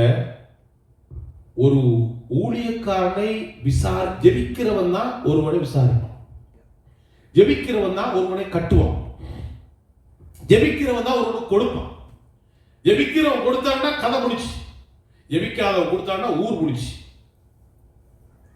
நான் தான் கொடுத்தவருக்கு, இந்த கோட் வண்டி கொடுத்த நான் தான், இந்த ஷர்ட் வண்டி கொடுத்த நான் தான். எங்களுக்கு இலங்கையில் ஒரு ஆள் இருக்காரு, எங்களை சேர்த்துல முதல்ல இருந்தாரு, இப்போ இல்லை. அவர்கிட்ட நான் போறது ரொம்ப குறைவு. போனால் இதை காணிக்க தருவார். இலங்கையில் விசுவாசிகள் காணிக்க தருவது குறைவு, அரிது. ஊழியக்காரர்கள் தான் கொடுக்கணும் விசுவாசிகள். இந்தியாவில் போனால் அப்படி இல்லை, போராடம்லாம் காணிக்க தருவாங்க விசுவாசிகள். இவ்வளோ வித்தியாசம் பாருங்க, ஒரு மணி நேரம் டிஃப்ரெண்ட்டுக்குள்ள. இந்தியாவில் போராடம் முழுக்க காணிக்க தருவாங்க. காணிக்க தராட்டியும் அப்படியா காணிக்க ஓட்டிடுவாங்க. நான் ஒரு முதல் முறை இந்தியாவுக்கு எனக்கு சீண்டு போச்சு. ஒரு பாஸ்டர் கூட்டிட்டு போனாரு. எனக்கு மழையும் பெய்தது. ஒரு வீட்டு கூட்டம், அந்த வீட்டில் மாடும் அந்த வீட்டுக்குலாம் இருக்கு, சாணம், மாட்டு மூத்திரம், ஏசி வர கூட்டிட்டு அந்த வீட்டுக்கு. எனக்கு பிரசங்கமே வருதில்லை. இனி ஊழியம் பிரசங்கம் பண்ணத்தானே வந்துட்டோம், வராட்டியும் பண்ணத்தானே வேணும். ஒரு மாதிரி எனக்கு பீஸ் பண்ணுது. இப்போ அந்த மனத்துக்கு ஒத்து வரல. நான் பிரசங்கமெல்லாம் பண்ணி முடிச்சு, கடவுளே பிரசங்கமெல்லாம் பண்ணி முடிஞ்சா போகலாம் தானே, போகலாம் அப்படின்னு சொன்னோடனே அந்த தரையிலேயே வாழை போட்டு சாப்பிட்டு தானே வேணும். ஊழியத்துக்கு வந்திருக்காங்க. நானும் ஒரு மாதிரி சாப்பிட்டாச்சு. சாப்பிடுறது நான் வெளியில ரூமை விட்டு அந்த ஹோலை விட்டு வெளியில வந்து சப்பாத்தை போடுறேன். இந்த பாஸ்டர் வரமாட்டேன்றாரு. பாஸ்டர் போவோம் பாஸ்டர், என்னால ஏலா விட்டு இருக்கு. சாப்பாடு நல்லா சாப்பிடுது, தரமான சாப்பாடு தந்தது. அந்த ஆள் அசைகிறார்ல, அம்மா போட்டா சைன் கொடுக்குறாரா? எனக்கு அது விளங்கலப்ப. போட்டா எனக்கு நான் இங்க வெளியில இருந்து ஏசி கொண்டிருக்கேன் மனசுக்குள்ள. கெரியா வாவண்டாப்பா, அவதானே கூட்டம் வச்சு சோறு தந்து இவ்வளவு சந்திரிக்கு போட்டமா கொஞ்சம் சுணங்கி கிளம்பட்டா வேறொரு பாசையில இன்னும் கொஞ்சம் லேட் ஆகி அப்ப புறப்படுறான். அந்த மனுஷன் தடுமாறி தெரியுது, ஏதோ காணிக்க கொடுக்க அந்த மனுஷன் ஒண்ணு இல்ல போல. அப்பதான் எனக்கு உலகிக்கு எங்கேயோ பாலத்தை போனான்னு 50 ரூபா 2 எம்பளப்பில் வச்சுட்டு ஓடி வந்துச்சு. என்னங்க ஐயா, ஐயா கொடுங்க ஐயா கொடுங்க. எனக்கு கீழ் மூச்சு மேல் மூச்சு வேண்டுது, இழுக்குது. எனக்கு இப்ப காணிக்க வந்தோமையா நான் இருக்கேன், என்ன கொண்டு விடப்பா தங்குற வீட்டுல. இலங்கையில் அப்படிலாம் கிடையாது. இலங்கையில ஊழியத்துக்கு வாராக தான் விசுவாசிகளுக்கு பார்த்து என்னவா சாப்பிட்டீங்களா இந்த வச்சுக்கோங்க அப்படி கொடுக்கணும். இந்தியாவில் வேற கதை. இங்கே வந்து ஆபிரகாம் உபசரிக்கிறான், விசாரிக்கிறான். இந்த ஹாஸ்பிட்டாலிட்டி வெரி பவர்ஃபுல்லா இருக்கு. எப்படி அன்றைக்கு இன்றைய மாதிரி கிரைண்டரோ மிக்சரோ குக்கரோ இல்லை. மின்னல் வேகத்துல 3 படி மெல்லிய மாவெடுத்து அப்பன் சுட்டு ஆடடிச்சு கறியாக்கி சமைச்சு தண்ணி தான் கொடுக்குறேன்னு சொன்னான். ஒரு சொன்னா சாப்பிட்டு போங்க ஐயா வந்த நீங்க. அவனை ஓமட்டான், சாப்பிடலாம் முடிஞ்சு ஆசீர்வதிக்கிறார் ஆண்டவர். நான் திரும்ப வரக்குள்ள உனக்கு ஒரு பிள்ளை இருக்கும், திருப்பி நகைக்கிறவங்க பிள்ளையாவது நமக்காவது. இப்படி கர்த்தருடைய இப்படிப்பட்ட சுபாவமுடைய பிள்ளைகளுடைய வீட்டுக்கு கர்த்தராகிய ஆண்டவராகிய கடவுளும் இயேசு கிறிஸ்துவும் வருவார், ஊழியக்காரர்களும் வருவார்கள்.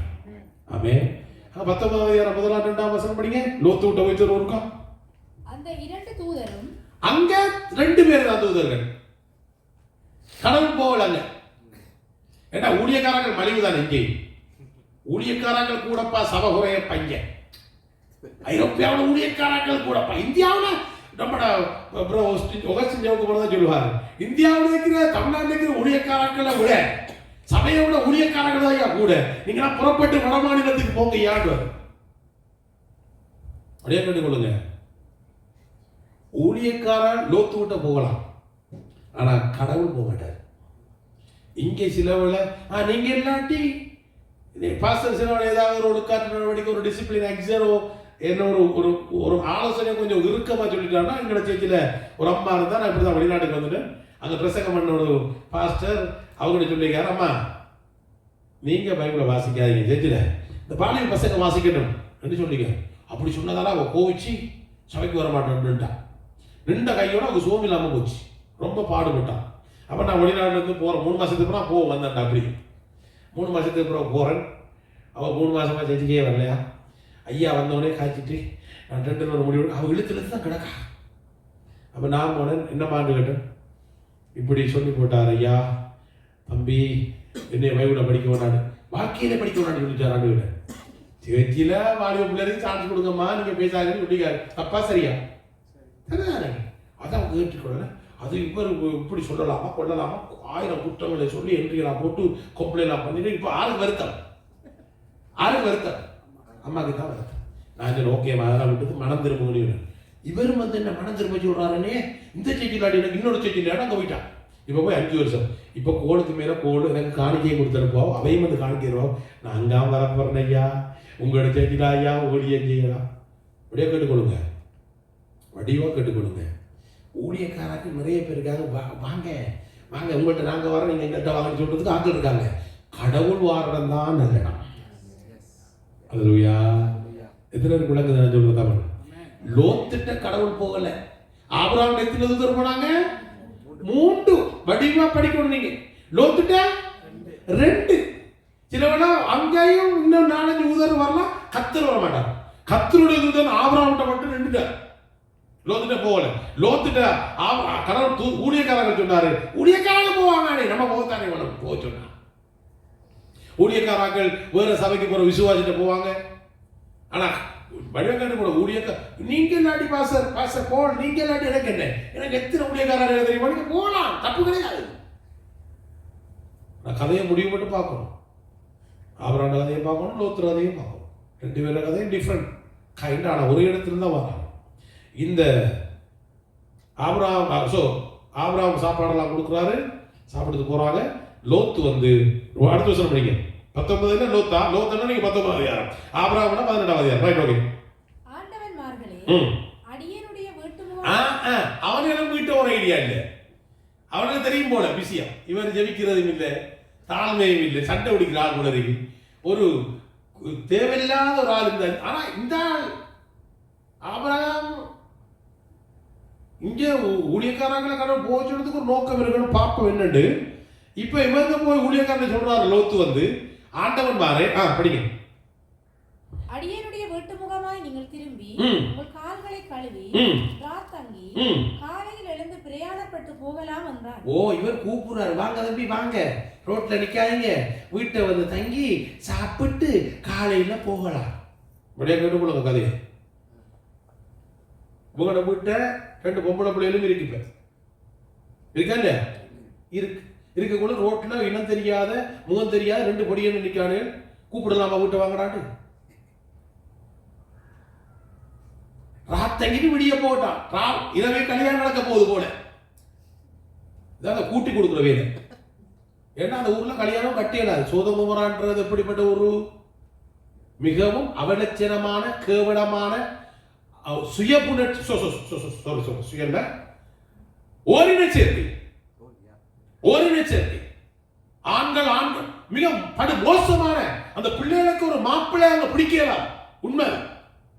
பல இறையன்வாதிகள் பலவிதமான கருத்துக்களை சொல்ல, எனக்கு பிடிச்சதை நான் சொல்றேன், உங்களுக்கு பிடிச்சதை நீங்க பிடிச்சுக்கோங்க.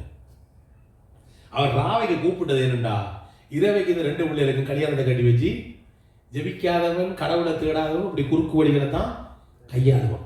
சரியான வழியில போவான். ஜெபம் பண்றவன் தான் சரியான வழியில போவான். இப்ப அவனை சொல்லிட்டானே, என்ன சொன்னான ஊழியக்காரங்க தூதர்கள் பாருங்க, அதற்கு அவர்கள் நாங்க ரோட்ல படுப்பவன் தம்பி உண்ட விட்ட இப்ப இருக்கிற ஊழியக்காரங்களோட அப்ப இருந்த ஊழியக்காரங்க கொஞ்சம் நல்ல போல. இப்ப சில ஊழியக்காரங்க தெளிவா பண்ண கிடவுது. பாசர்கள் வீட்டு வாரீங்களான்னு கேட்டா மின்னல் வகத்துல எல்லா ப்ரோக்ராம் கேன்சல். ஏண்டா அது கூப்பிட்டுதா இன்னொரு விசுவாசியா தான் இருக்கும். ஒரு ரிச்சிக்கப்படாத கூப்பிட்டு போயிருந்தாலும் பரவாயில்ல, ரிச்சிக்கப்படாத கூப்பிட்டா நம்ம போகத்தான் வரக்கூடிய ஒரு அம்மா கூப்பிட்டா பாசாரங்களுக்கு அவங்க ஜெபிங்க, ரொம்ப கஷ்டப்படுற ராத்திரில நிறுத்துறாரு. அப்ப நான் மனைவிக்கு சொன்னா வெளிக்கிடுங்க போகணும். இரவு நான் 10 மணி தான் வருவேன்னு சொன்னேன். எத்தனை மணிக்குன்னா வாங்கய்யா நான் குத்தி திருப்போன்னு சொன்னாங்க. நான் வந்து போர் அளவுலா போயிருந்தேன்னா வந்து வலிக்கிட்டு போய் அங்கே ஜெபிச்சுட்டு வந்தோம். அடுத்து நான் வந்தா சேர்ச்சிக்கு இப்போ நல்லா நித்திர ஒதுங்க சேர்ச்சிக்கு வரல. அதான் நம்மளாக்கள் சேர்ச்சை வந்து ஹாஸ்பிட்டல் மாதிரி நினைச்சுக்கிறேன். இனியப்ப அவ தொடர்பு கொள்வாண்டா இன்னொரு ஆள் நித்திர உள்ள வரைக்கும் தானே. அப்ப சொல்லுவா இந்த டாக்டரை போய் சந்தி நல்லா நித்திர வருது எனக்கு. அப்படிதான் சொல்றேன் நம்மளாக.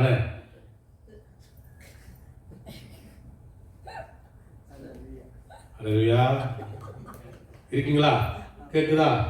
கேக்குதா? கேக்குதா? கேக்குதா? கேட்க கூட விளங்கும். கேட்கிறவரை விளங்குறவரை. இந்த லோத்திர வீட்டை போகல. நாங்க ரோட்ல படுத்தாலும் படுப்போம், உண்ட விட்ட வர மாட்டோம். நான் ஊழியக்காரன், நான் இப்ப இருக்கிற ஊழியக்காரங்களை கேட்கலாம். அந்நேரம் இருந்த ஊழியக்காரங்களா இந்த காலம். நாங்களாம் ஊழியத்துக்கு வரக்குள்ள இந்த பழைய ஏற்பாடு பைபிள் வச்சிருந்தா தான் இந்த நல்ல ஊழியக்காரங்க. அந்த காலத்தில் பழைய ஏற்பாடு பைபிள் இல்லை, புதிய ஏற்பாடு பைபிள் ஒன்று தான் இருக்கு உங்கள்கிட்ட. அதோட சங்கீதத்தை சேர்த்து வந்து சங்கீதம் நீதிமொழி சேர்த்து அந்த பைபிள் வந்து. அப்புறம் பழைய ஏற்பாடு பைபிளோடு ஓனவடா பாட்டு எங்கட சேர்ச்சியில் கேட்டால் அங்கே பாசமாக இந்த வேத பாடத்தை செஞ்சேன்டா 1 வருஷத்தால அந்த பைபிள் வரும். பிளமுண்ட மலை வேத பாடம் செஞ்சு 1986ஆம் ஆண்டு தான் ஒரு புது பெரிய பைபிள் படி. அப்ப பெரிய பைபிள் இருந்தா பாஸ்டர், நல்ல பாஸ்டர் அர்த்தம். அந்தே புறாது எப்படி மாறிட்டா சைக்கிள் ஒன்று வச்சிருந்தா பாஸ்டர் நல்ல பாஸ்டர் புஷ்பை. புஷ்பை கொண்டு போகணுமேப்பா தவண்டு திட்டம். ஏழவனும் படிக்கிற புஷ்பைக்கு இல்லை. ஒரு மாதிரி ஒரு இவங்களோட வீட்டுக்கு பக்கத்தில் இருந்த ஒரு அங்கிள் ஒரு சைக்கிள் ஒன்று தந்தாரு. அதான் நான் ஓடுன புஷ் பைக். அப்போ பாஸ்டர் பரவாயில்ல புஷ் பைக் ஒன்று வச்சுக்க. இப்போ எங்க எண்ணத்தில் கணக்கு பார்க்குறாங்க, இப்போ எண்ணத்தில் கணக்கு பார்க்குறாங்க. பிறகு இந்த போன் வந்ததே, போன் வச்சிருந்தா தான் பாஸ்டர் சூப்பர். என்னோட அதிபர் பெண்மாணிக்கு இருக்காரு, இப்போ வரைக்கும் அவருக்கு போன் இருக்கு. அங்க இருக்க வரைக்கும் வேலை அவர் போனே பாவிக்க மாட்டார், வாகனமும் இல்லை. நானும் இந்த ஐரோப்பியா 20ஆம் ஆண்டு 2020 வந்து 26 வருஷத்தோட வந்து போயிட்டு இருக்கிறேன். ஒரு வாகனம் கிடையாது என்னட்ட. நேற்று சிங்கப்பூர் போயிட்டு வந்தால் வேன் மாட்டிட்டார். கேட்குறான், என்ன பாச நீங்க ஐரோப்பியாவுக்கு போய் வாரீங்க, ஒரு வாகனம் பண்றீங்களே. எனக்கு ஒரு சர்ச் கட்டுறாண்டா தரிசனம். இப்போ கட்டித்திரிக்க ஒரு சர்ச் 170 அடி நீளம், 50 அடி அகலம், 2500 பேர் ஆராதிப்போம். அதுக்கு நான் பிரசங்கம் பண்ணாமல் சாகுவதில்லை. கிடைக்கிற காணிக்கலாம் கொண்டு ஒரு தூண் எடுப்புவன், ஒரு அத்திவாரத்தை போடுவன், ஒரு டாய்லெட்டுக்கு கல் அமைப்பேன். இப்படிதான் செஞ்சிட்டு இருக்கேன். இந்த 2006ஆம் ஆண்டு கழுவுச்சேன், இன்னும் முடியல, சீக்கிரமாய் முடியும். அல்லேலூயா.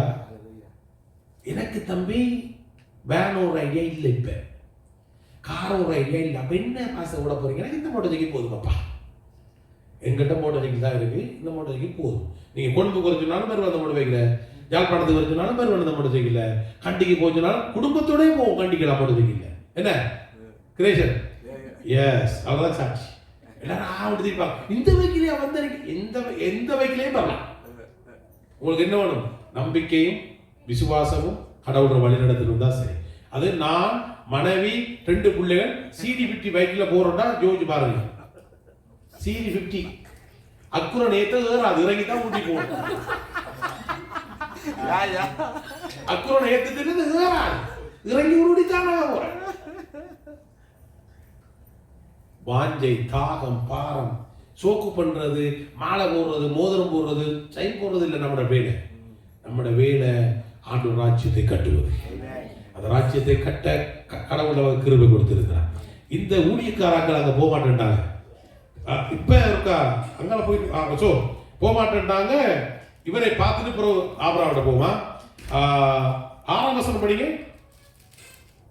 அப்பொழுது லோத்து வாசலுக்கு வெளியே வந்து, இப்ப இவங்க வந்துட்டாங்க, வீட்டை வந்துனா லோத்து வீட்டு ஒரு மாதிரி கூப்பிட்டு எடுத்துட்டாங்க.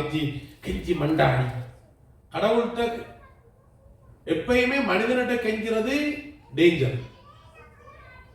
கடவுள தெரியாட்டி மனிதன்ட்டா கெஞ்சோணும். லோத்து வந்து கெஞ்சிற பசங்க சொல்லுவாரு, இந்த வீட்டுக்குள்ள வந்தாங்க. 6ஆம் வசனம் படிங்க. 6ஆம் வசனமா? வாசிங்க வாசிங்க. அவன் அவர்களை மிகவும் வருந்தி கேட்டுக்கொண்டான். அப்பொழுது அவனிடத்துக்கு திரும்பி அவன் வீட்டிலே பிரவேசித்தார்கள். அவன் புளிப்பில்லா அப்பங்களை சுட்டு அவர்களுக்கு கெஞ்சின ஒரு வசனம் இருக்கு. வாசிங்க. அவன் அவர்களை மிகவும் வருந்தி கேட்கிறான். டேய் எங்கட வீட்டை வந்தாங்க கொண்டு செஞ்சினாங்களா? 4 திசையிலும் இருந்து வாலிபர்கள் முதல் கிழவன் மட்டும் எல்லாரும் வந்துட்டாங்க. 2 ஆம்பளை வந்தாம வீட்டை, 2 ஆம்பளை வந்தாம வீட்டு. ஆம்பளைக்கு தாங்க, ஆம்பளை தான் ஆம்பளை வச்சு கொள்றேன். ஒரு லட்சக்காரன் அவன் எடுக்கத்தான் வந்திருக்கானே இவனு. ஊர்ல கிழவன் இருந்து கிழட்டில இருந்து ஜித்து வரைக்கும் டேய் வந்தாக்களை வெளியிடுறான். இவன் கெஞ்சினான், சாமி கும்பிட்ட சாமி அப்படி ஒன்று செஞ்சிடாதப்பா, உனக்கு புண்ணியம் கிடைக்கும். எந்த வீட்டை வந்தாக்களுக்கு ஒன்று செய். அடியா கடவுளை தெரியாதவன் மனிதனிடத்திலே கெஞ்சுவான். கடவுளை தெரியாதவன் மனிதனிடத்திலே கெஞ்சுவான். கெஞ்சிறாரு. இப்ப இங்கே அவங்க ஆபிரகாம் ஆற்ற கெஞ்சிறான். ஆபிரகாம்கிட்ட கடவுள் சொன்னாரு, நான் சோதோம் குமோராவை அழிக்க போறேன்னு சொன்ன உடனே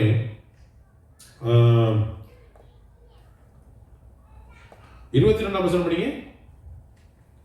ஆபிரகாம் 22 18 22. அப்பொழுது அந்த புருஷர் அப்புறப்பட்டு சோதோமை நோக்கி போனார்கள். அந்த 2 புருஷர்களும் 2 தூதரும் சோதோமை போயிட்டார்கள். அப்படிங்க ஆபிரகாமோ இன்னும் கர்த்தருக்கு முன்பாக நின்று. இப்ப கர்த்தருக்கு முன்னால ஆபிரகாம் நிக்க 3 பேர்ல 2 பேர் போயிட்டாங்க, ஒரு ஆள் 2 பேர் இருக்காரு. ஓகேயா? புரியுதா? கேக்குதா? விளங்குதா? கர்த்தரோட இருங்க. ஆமென். கர்த்தரோட கர்த்தர் ஆபிரகாமோட சொல்றாரு, சோதோம் குமோராவை அழிக்க போறேன்.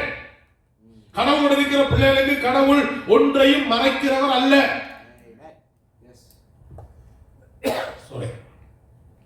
அப்படி சொன்ன உடனே நமக்கு என்ன யோசனை? சோதோம் குமோராவா லோத்திரிக்காரு சாகட்டும். அப்படியா? அப்படியா? தமிழாக்கள் அப்படித்தான் நினைப்பீங்க. நீங்க இல்லைன்றீங்களோ? என்ன உங்களோட அந்த தம்பிர மகன் வந்து பைலட்டாமே? ஆறு உங்களோட தம்பிர மாட்டாங்க, உங்களோடமா என்ற மாட்டாங்களே. தம்பிரமா பைலட் தானே, அது எந்த மாதிரி தானே. நம்ம அதை சொல்றதே இல்லை. அது சொல்றதுக்கு உண்டமான கப்பான் தானே. எண்டமா பிச்சை எடுத்துட்டான்னு சொல்ல உண்மை. போத வசம் எடுத்துட்டான்னு சொல்ல. தமிழாக்களுக்கு சில வருத்தங்கள் இருக்கு. தமிழ் சபைகளுக்குள்ளே அந்த வருத்தம் தொத்தி இருக்கு. வடிவா கட்டுக்கொள்ளுங்க. கர்த்தருடைய சமூகத்துல ஆபிரகாம் என்றா கடவுள் ஆபிரகாம் சொன்னார், சோதம் குமராவின் அழிக்க போறது. ஆபிரகாம் என்ன தெரியுமா செஞ்சாரு? ஜெபிக்க தொடங்கினார். எப்படி ஜெபிக்கிறார்? படிங்க, தொடர்ந்து படிங்கம்மா. அப்பொழுது ஆபிரகாம் சமீபமாய் சேர்ந்து துன்மார்க்கரோட நீதிமானை அவன் லோத்தை எப்படி பார்க்கிறான்? நீதிமானை தான் பார்க்கிறான். நம்ம எப்படி பார்க்கிறோம்? இவளாலான இந்த வாழ்க்கையை கட்ட, இவளாலான இந்த தொழிலை அழிஞ்ச, அப்படி துன்மார்க்கரோடு நீதிமானை அழிப்பீரோம். பட்டணத்துக்குள்ளே ஒருவேளை 50 நீதிமான்கள் இருப்பார்கள். பட்டணத்துக்குள்ளே ஒருவேளை 50 நீதிமான்கள் இருந்தால் அதற்குள் இருக்கும் அந்த 50 நீதிமான்கள் நிமித்தம் ரட்சியாமல் அந்த ஸ்தலத்தை அழிப்பீரோ. ஆண்டவருக்கு தெரியும், லோத்துக்கு ஆபிரகாமுக்கு தெரியும் 50 இல்ல. இருந்தாலும் ஒரு ஜெபம் டைரக்டா லோத்தை கேட்காம பொதுவா ஜெபிக்கிறாரு. ஆனா அப்ப ஆண்டவர் நான் அழிக்க மாட்டேன், திருப்பி ஜெபிக்கிறார். 5 கழிச்சு 45.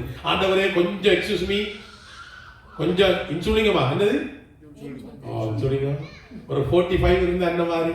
ஆண்டவரே 45 ஓகே, அழிக்க மாட்டேன். திருப்பி இன்னொருக்கா மன்னிங்க ஆண்டவரே, சாம்பலும் தூசியுமாக நான் பேச துணிந்தேன். ஒரு 40 ஒரு 30 கெஞ்சுறான். கடவுளை அறிஞ்சவன் கடவுள்கிட்ட கெஞ்சுவான், கடவுள் அறியாதவன் மனுஷனிடத்துல கெஞ்சுவான். அங்க வந்த ஆக்கட்ட கிழவன் இருந்து வாலிபன் வரைக்கும் வீட்டை சூழ்ந்து கொண்டிருந்த மனுஷனிடத்திலே அந்த லோத்து கெஞ்சி கொண்டிருக்கிறான். ஆபிரகாமோ ஆண்டவரிடத்திலே கெஞ்சி கொண்டிருக்கிறான். அருமையானவர்களே, கடவுளை அறிஞ்சா எந்த மனிதனிடத்திலையும் கெஞ்சக்கூடாது, எந்த மனிதத்திலும் கெஞ்சக்கூடாது. ஆண்டவர் சர்வ வல்லமை உள்ளவர். உத்தமமாய் நடங்கள், அவர் உங்களை உயர்த்துவார்.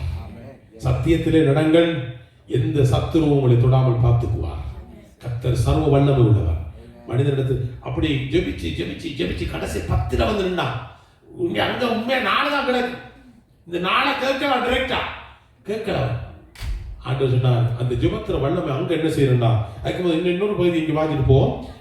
ஆபிரகாம் பக்கம் படிங்க, 11ஆம் வசனம் சீக்கிரமா. ஆபிரகாமும் சாராளும் வயது சென்று முதிர்ந்தவர்களாய் இருந்தார்கள். ஸ்திரீகளுக்குள்ள வழிபாடு சாராளுக்கு நின்று போயிற்று. என்ன வழிபாடு? ஆராதனையா? வழிபாடு ஆராதனையா? ஒரு பிள்ளை உருவாவதற்குரிய கருக்கட்டுதலுக்குரிய பெண் முட்டை மாதவிடாய் சக்கரம் செயலிழந்து போயிற்று. பிள்ளை பிறக்குமா? மாதவிடாய் சக்கரமே செயலிழந்து போயிட்டு பிள்ளை பிறக்குமா? எந்த டாக்டரோ எந்த பியோஜியோ எந்த விஞ்ஞானியோ கேளுங்க, பிறக்காது. அப்ப ஆபிரகாம் பிள்ளை பிறந்ததா பிறக்கலையா? எதாவது உத்தமமாய் நடந்தால் நடக்காததை கர்த்தர் நடக்க பண்ணுவார். அல்லேலூயா. உத்தமமாய் நடந்தால், கர்த்தருக்கு பயந்து நடந்தால், கர்த்தர் ஆபிரகாம் பிள்ளை கொடுத்தாரா கொடுக்கலையா? சில வேளை நம்ம நிறைய பேர் டாக்டரை துண்டை தான் நம்புறேன், இந்த பைபிளை நம்புறேன். டாக்டர் சொல்லி போட்டாரு சார், என்ன எழுதிட்டாரு? இனி சரி வராதா, இனி உங்களுக்கு பிள்ளையே பிறக்காதாமே. ஆண்டவர் சொல்றார், வழிபாடே நின்று போன மாதவிடா சக்கரம் செயலிழந்து போன சாராய்க்கு கர்த்தர் பிள்ளையை கொடுத்தார். ஒருவேளை உங்களுடைய பிள்ளைகள், உங்களுடைய சந்ததிகள் இப்படிப்பட்ட சூழ்நிலை வரக்குள்ள அந்த வார்த்தைகளை நினைவு கூறுங்க, கர்த்தர் அதை உண்டாக்குவார். அல்லேலூயா. அவை இங்க இவன் மனுஷனிடத்துல கெஞ்சி இருக்கிறான், இங்க அவர் ஆண்டவரிடத்துல கெஞ்சி இருக்கிறாரு. படிக்கலாம், திருப்பி படிங்க. 12ஆம் வசனம், ஆபிரகாம் பக்கம் 12. ஆகையால் சாராள் தன் உள்ளத்திலே திரும்பி அவன் நகைக்கிறான். இவங்க நகைக்கிறான், ஒரே நையாண்டி மாதிரி. பிள்ளை என்ன ஒரு அறிவு கட்ட கதை வைக்கிறேன் பாஸ்டர், நீயும் உனக்கு மூளை இல்லையா? எனக்கு மூளை இல்லத்தான். எனக்கு மூளையில் இந்த சிங்கம் கழுதை அடிச்சு கொண்டு கொடுத்த கதை தெரிந்தாரு. நீங்க பைபிள் மட்டும் தானே படிக்கிற, வேற கதையை படிக்கிறீங்களே, அதனால உங்களுக்கு அந்த கதையெல்லாம் தெரியாது.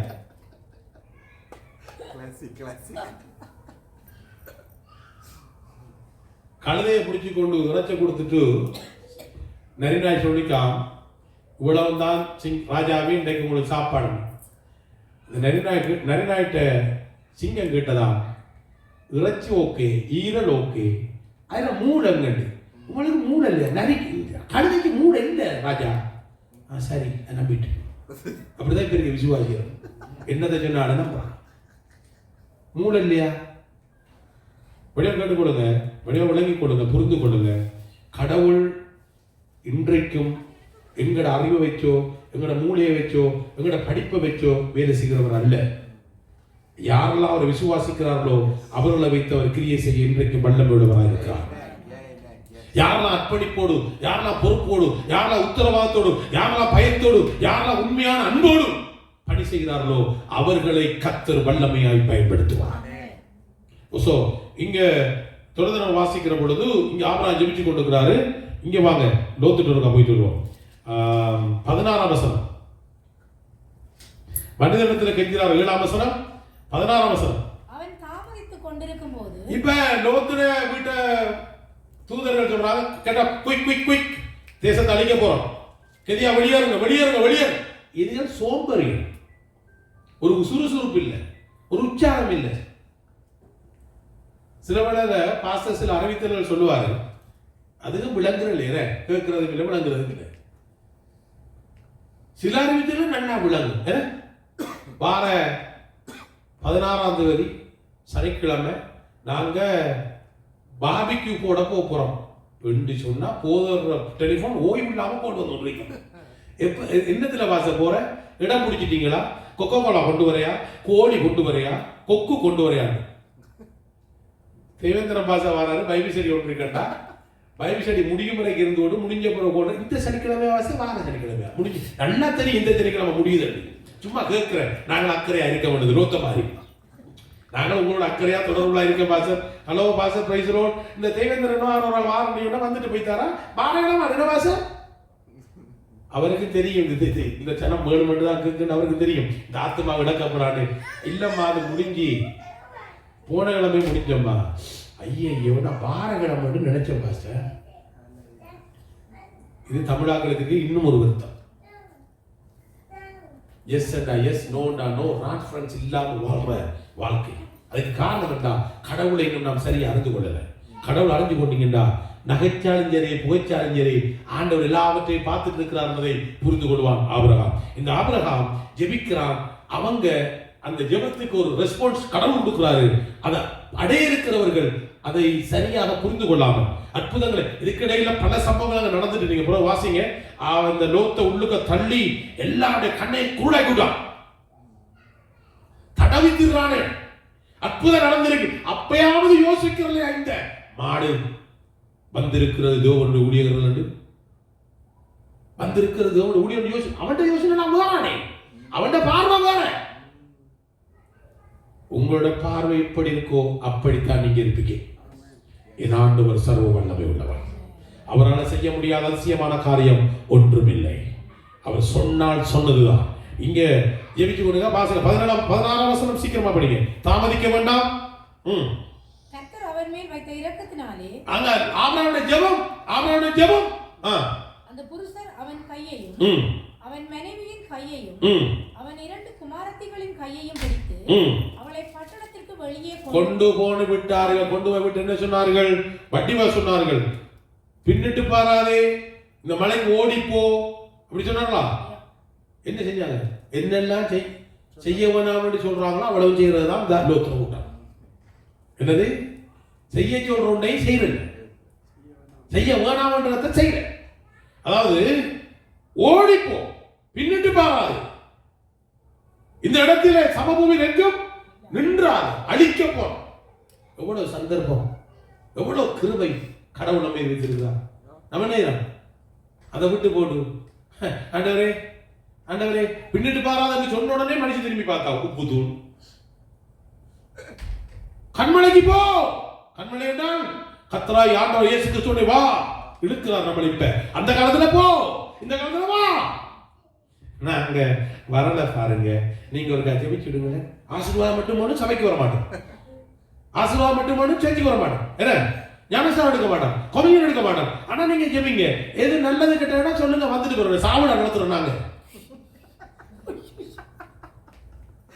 இயேசு அழைக்கிறார். கண்மலையாகிய கிறிஸ்துவோட வா, உன் ஜீவன் தப்ப, உனக்கு உயிர் கிடைக்க, உனக்கு வாழ்வு கிடைக்க, உனக்கு ஒரு நித்திய வாழ்வை தர இயேசு அழைக்கிறார். நீங்க ஜெபிங்க மாஸ்டர், தெரியும் தானே எங்களை பின்னணி, அவருக்கு விருப்பம் இல்லை. அப்ப சாய் நான் வருவன், பிள்ளைகள் விரும்புவதில்லை. அப்ப பிள்ளைகளோட போப்பா, நீ உண்டு விருப்பம் தானே. சுகம் மட்டும் வேணும், ஆசீர்வாதம் மட்டும் வேணும், விடுதலை மட்டும் வேணும். தூத ஊழியக்காரன் சொல்றான், ஓடு, கண்மலைக்கு ஓடு. அந்த கண்மலையாகிய கிறிஸ்துவண்டை போ. அதான் ஊழியக்காரன் வேலை. எங்களுக்கு ஊழியக்காரனை காட்டல. ஊழியக்காரன் சில தீர்க்கதரிசிகள் சரியான அக்கறையா தீர்க்கதரிசனம் சொல்லி போடுவாங்க. அந்த சபையில சில சபையில் நான் 20-25 வருஷமா போறேன். சில பாஸ்டர்ஸோட கண்டெக்ட் நம்பர் தான் இருக்கு. விசுவாச நம்பர்லாம் எடுக்கல. அட்டியண்டா பாஸ்டர் ஜெபிங்களா பாஸ்டர், நீங்க நேரில் சில ஆட்கள் நான் முதல் வந்திருந்த கேட்டாங்க, பாஸ்டர் கூட காட்டுலையா பாஸ்டர்? நானே ஒரு காட்டுல எடுத்து வரப்பாங்க. காட்டு என்ன காட்டு? விசிட்டிங் காட்டு. என்னது காட்டு உங்களுக்கு? இல்லை ஜெபிக்க நீங்க உங்களுக்கு ஜெபிக்கிறது உங்களுக்கு வாய் இல்லையா? நல்லா ஜெபிங்க. இது ஜெப கோபுரத்தை வைக்கிறோம், நாங்க ஜெபிக்கிறோம், நாங்க நித்துறோம். நீங்க நம்பிடாங்க. அதெல்லாம் நீங்க ஜெபிங்க. உங்களுக்கு நீங்க படிங்க பைபிளை, நீங்க கர்த்தருடைய ராஜ்யத்தை கட்டுங்க. ஆண்டவர் உங்களுக்காக நிற்பார். ஆமென். ஓடி போன்னு சொன்னா ஓடி போகல. அந்த அவக்கே தூதர்கிட்ட நாங்க இங்க போட்டா வெளியே போட்டு கொடுங்க. யுத்தத்தில் இலங்கை இருந்தாங்க. நீங்க யுத்தத்தில் இருந்தா எப்படி ஓடுவோம்? கொல்ல போறான்டா. உயரம் பாய அண்ணன் சொல்லுங்க, உயரம் பாய கூட ஸ்கூல்ல பாய்ந்தாங்களா? அப்படி நானும் பாயலையா. நான் டிஸ்கவரியில பட்சத்ரோ ரிபிள்ச்சா தட்சோ இது 3 விளையாடுவேன். சர்டிபிகேட் நான் சம்பியமா தருவேன். உயரம் பாயேடா இதே. ஆனா ஆமி துரத்தி வாராண்டா, சாரம் வேலியில தொங்கும், ஆள் பறக்க இல்லையா? இன்றைக்கு உயிர் தப்ப ஓடி போன்றாரு கடவுள். ஓடணுமா நடக்கணுமா? ஓடணும். லேசா கஷ்டமா? உயிரை தப்புறதுக்கு ஓடி போறது லேசா கஷ்டமா? நான் சொல்றத ஒப்பிட்டு பார்த்து சொல்லுங்க, நான் பிரசங்கத்தை முடிக்கிறேன். ஈசாக்கை கடவுள் ஆபிரகாமுக்கு சொன்னார், மலைக்கு போய், எந்த மலைக்கு? மோரியா மலைக்கு போய் பலி செலுத்து. லேசா கஷ்டமா? அது கஷ்டமா இது கஷ்டமா? உன் ஜீவன் தப்ப ஓடி போ தம்பி. ஜீவன் தப்ப ஓடி போறது லேசா? புள்ளைய பலி செலுத்த கொண்டு வர லேசா? பலி செலுத்த லேசா? ஒரு புள்ளைய கொள்றது லேசா? உங்களோட உயிரை காப்பாத்துறது கஷ்டம். அப்படியா? என்ன உயிரை தப்புறதுக்கு நான் ஓடுறது லேசா? ஒரு ஆளை கொள்றதுக்கு பழகி கொண்டு வருவது லேசா? உயிரை காப்பாற்ற ஓடுறதுதான் லேஸ். உள்ளே கொண்டு போ, அதுதான் இங்க இவ்வளவு தூரம். நீங்க நினைச்சு பார்த்துருப்பீங்க. உங்களோட கதையை திருப்பி பாருங்க. இந்த பைபிள் சின்ன உங்களோட கதையை எடுக்கிறீங்கன்னா இந்த பைபிள் 650 கிராம். உங்களோட பைபிள் நீங்க எழுத போற கதை 2300 கிராம். அவ்வளவு கதை இருக்கு ஒவ்வொரு கதை. நீங்க உயிரோடு இருக்கிறது தகுதியே கிடையாது. கர்த்தர் வச்சு இருக்கிறார். ஒரு திட்டம் இருக்கு, ஒரு நோக்கம் இருக்கு. தீர்க்கதரிசனமா பெற்றுக்கொள்ளுங்க. உங்களை கொண்டு ஒரு பெரிய காரியங்களை செய்ய போறாங்க. உயிர் தப்ப ஓடுறதாயா லேசி? ஒரு பிள்ளை வயது முதிர்ந்த காலத்துல வாக்குத்தத்தத்தின் பிள்ளையாகிய ஈசாக்கை பலி செலுத்த சொல்லி கடவுள் ஆபிரகாமிடத்திலே சொன்னபோது ஆபிரகாம் பிள்ளையை கூட்டிக் கொண்டு போறான். கீழ்ப்படி 22ஆம் அதிகாரத்தில் படிக்கொண்டீங்க. எது லேசி? ஜெபிக்காதவனுக்கு லேசும் கஷ்டம்தான், ஜெபிக்கிறவனுக்கு கஷ்டமும் லேசுதான். அல்லேலூயா. ஜெபிக்காதவனுக்கு லேசான காரியமும் கஷ்டமா தான் தெரியும். எல்லாம் ஓகேயா இருக்கு, எவ்ரிதிங்ஸ் காட் டன். சேட்டிக்கு போற ஜெபிக்கிற காரியம் மட்டும் என்னன்னு தெரியாம பெக் பெயின் உண்டா? ஞாயிற்றுக்கிழமை நல்லா எல்லாம் உடுப்பெல்லாம் அயன் பண்ணி தான் வச்சேன் நான் இரவு சேர்ச்சிக்கு வார ஐடியா தான். திடீரெண்டா வாக்கலையா என்னன்னு தெரியா, நல்லா தெரியுது ஜெபம் இல்லைன்ட்டு, வேற ஒன்றும் இல்லை. கடவுளோட முகத்தை பார்க்கல, இடுப்புக்க பிடிக்குந்தான், கழுத்துக்க பிடிக்குந்தான். திடீர்னு சொந்தக்காராக்கள் வருவாங்க உங்களோட வீட்டு அண்டைக்கண்டு. நீங்க சொல்லணும், கட்டாயமா சொல்லணும், வாங்க எல்லாரும் சேர்ச்சி போயிட்டு வருவோம். நம்ம அப்படி இல்லை. நீங்க கோழியை ஓட்டிட்டு வாங்க, நான் கொக்க ஓட்டி வரேன், நீங்க குக் பண்ணுங்க, நம்ம ஈட் பண்ணுவோம். ஈ எடுத்து போறோம் எல்லாம் திண்டு விடாத போக சொல்லி போட்டு போங்க. இவ்வளவு நாளை புறம் வந்து நாங்கள் இல்லை, உப்பும் இல்லை, புளியும் இல்லை, சாப்பாடு சாப்பாடு குறைஞ்சிடுவோம்.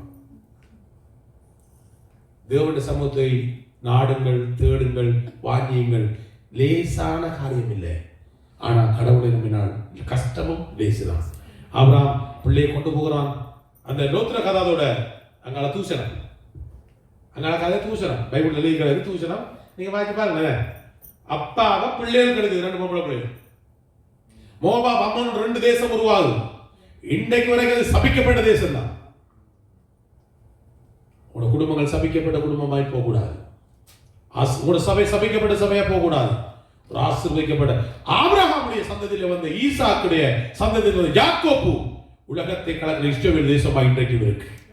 எத்தனை நாடு, எத்தனை யுத்தம், எத்தனை ராக்கெட், எத்தனை ஏவுகணை, எத்தனை பிளேட், எத்தனை ஆமி அசக்கியாய். ஆபிரகாமுடைய ஜெபம் இன்றைக்கும் வேலை செய்யுது. ஆபிரகாமுடைய ஜெபம் இன்றைக்கும் வேலை செய்யுது. உன்னுடைய ஜெபம் உன்னுடைய சந்ததிக்கு தொடர்ந்து வேலை செய்யும். ஜெபத்தை அதிகரித்துக் கொள், குடும்ப ஜெபத்தை கூட்டிக்கொள்.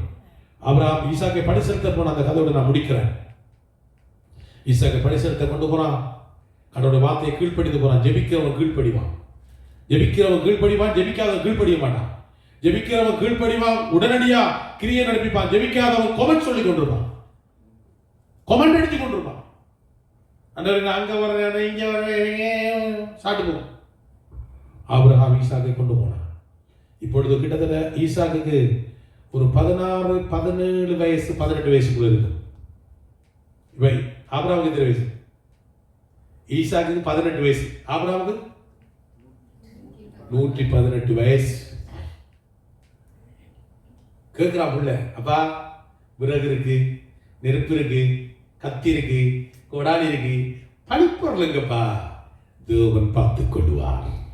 தேவனை நம்புகிறவன் சொல்லுகிற பதில், தேவன் பார்த்துக் கொள்வார். ஜெகோவா ஈரே, ஜெகோவா நிசி எல்லாம் பாடவில்ல.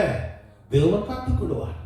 வேலைக்காரன் விட்டு போய் கொண்டு போறான், அவனுக்கு கேள்விக்கு மேல கேள்வி வைக்கிறான். வாலிப பையன் தானே, நம்ம பிள்ளைகள் இவ்வளவு கேள்வியை தான் கேட்குது, நமக்கு தெரியாத கேள்வியெல்லாம் கேட்குது. நம்ம முடிச்சுவே நமக்கு தானே தெரியும். என்னிட்ட கேட்டான் என் மகன், அவனுக்கு அப்ப வயசு 9. ட்ரம் அடிப்பான், வாஞ்சி கேட்டான். அப்பாட்ட ஒரு கேள்வி கேள்றா. இப்ப நான் புரோகப்பனான்னு என்னை வச்சு வதச்சி கொண்டே இருந்தான். ஒரு நாள் திடீரென்று கேட்டான், கேட்கியார் பண்ணி கேள்றான். பசுத்தாவியார் எங்கப்பா இருக்காருன்னு கேட்டான். நமக்குள்ளாண்டா இருக்காருன்னு நானும் சொன்னேன். அப்ப ஏனப்பா வாரம் தூயாவியாண்டு அவரை கூப்பிட்டு கொண்டு அவரை அறியண்டப்படுத்துறீங்கன்னு கேட்டான். அண்டோட விட்ட பாட்டின்னு நான் படிக்கல. நமக்குள்ள இருக்காருண்டா. இப்பத்தைய பிள்ளை எப்படியெல்லாம் கேட்குது பார்த்தீங்களா?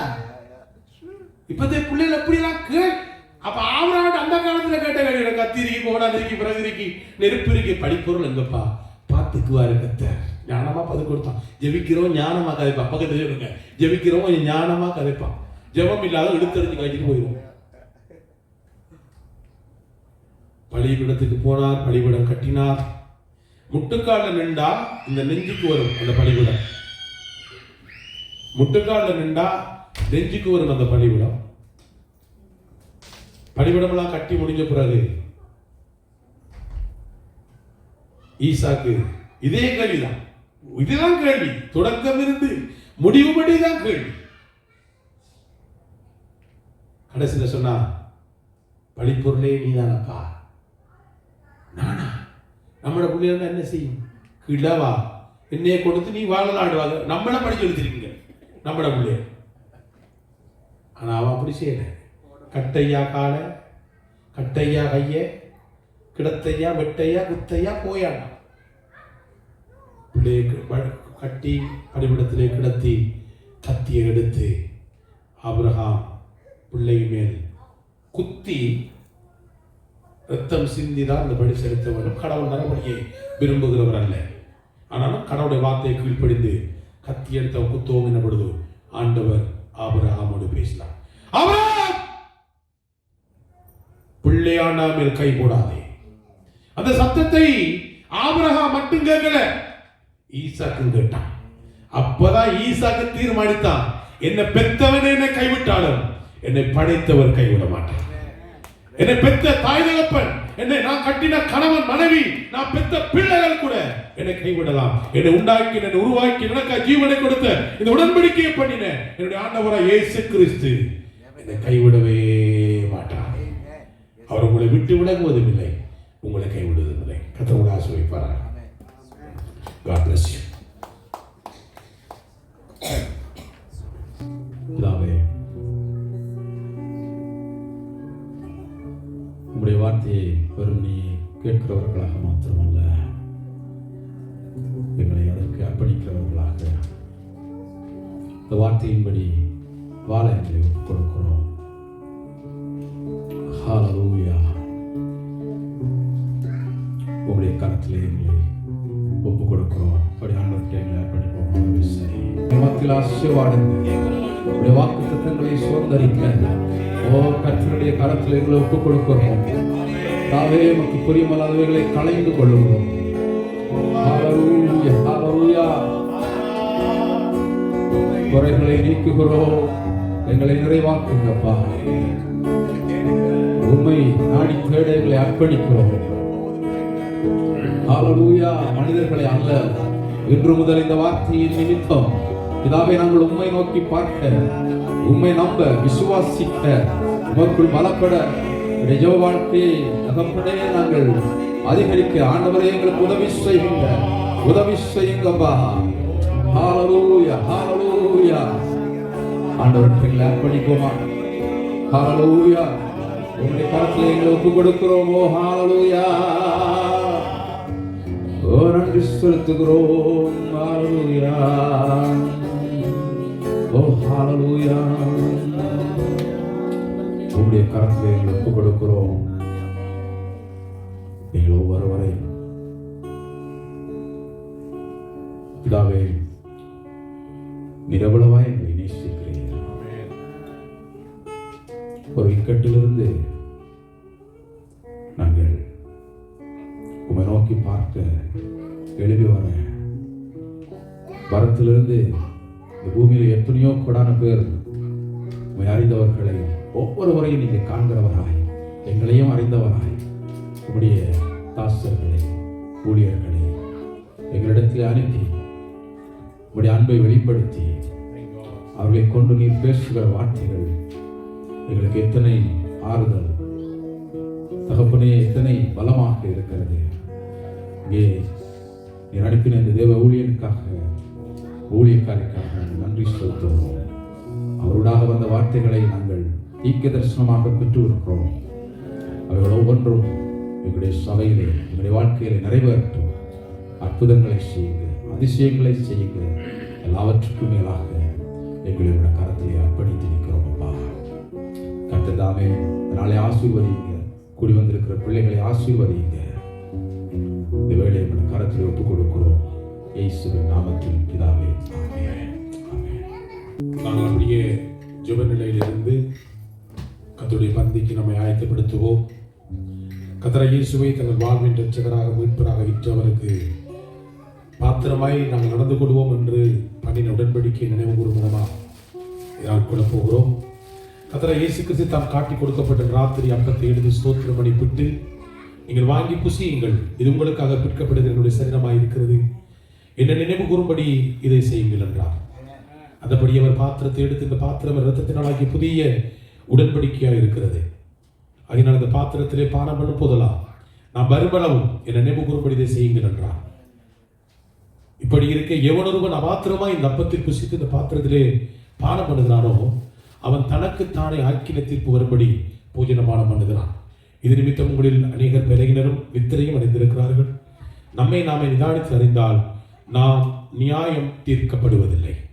நம்மை ஆராய்ந்து இந்த உடன்படிக்கை இதை நான் காத்துக்கொள்ள அவரோடு நான் பண்ணின இந்த இரத்த உடன்படிக்கை, ஜீவனை கொடுத்தவர் பண்ணின இந்த உடன்படிக்கை, என் மீதும் உங்கள் மீதும் அன்பு கொண்டு ஏற்படுத்தின இந்த உடன்படிக்கை, அவருடைய இந்த சரீரம் எவ்வளவாய் பிற்கப்பட்டிருக்கிறது.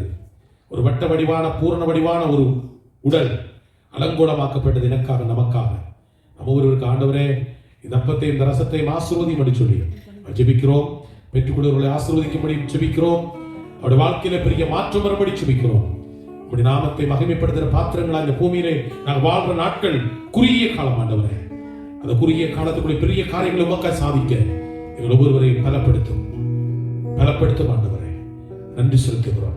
இயேசுவின் நாமத்திலே இந்த அப்பத்தையும் இந்த ரசத்தையும் ஆசீர்வதிக்கிறோம். இது உங்களுடைய சரீரமாக, உங்களுடைய இரத்தமாக, எங்களுடைய மாம்சத்தோடு இரத்தத்தோடு சங்கமமாகட்டும் என்று ஜெபிக்கிறேன். உங்களுடைய சிந்தைகள், உங்களுடைய எண்ணங்கள், நினைவு மண்டலங்கள் மாறட்டும். பங்கு கொடு ஒவ்வொரு பிள்ளைகளுக்காக ஸ்தோத்திரம். உங்களுடைய வாழ்விலும் தேவனுடைய நாமம் மகிமைப்படட்டும் ஆண்டவரே. இயேசுவின் நாமத்திலே ஜெபிக்கிறோம் நல்ல பிதாவே. ஆமென்.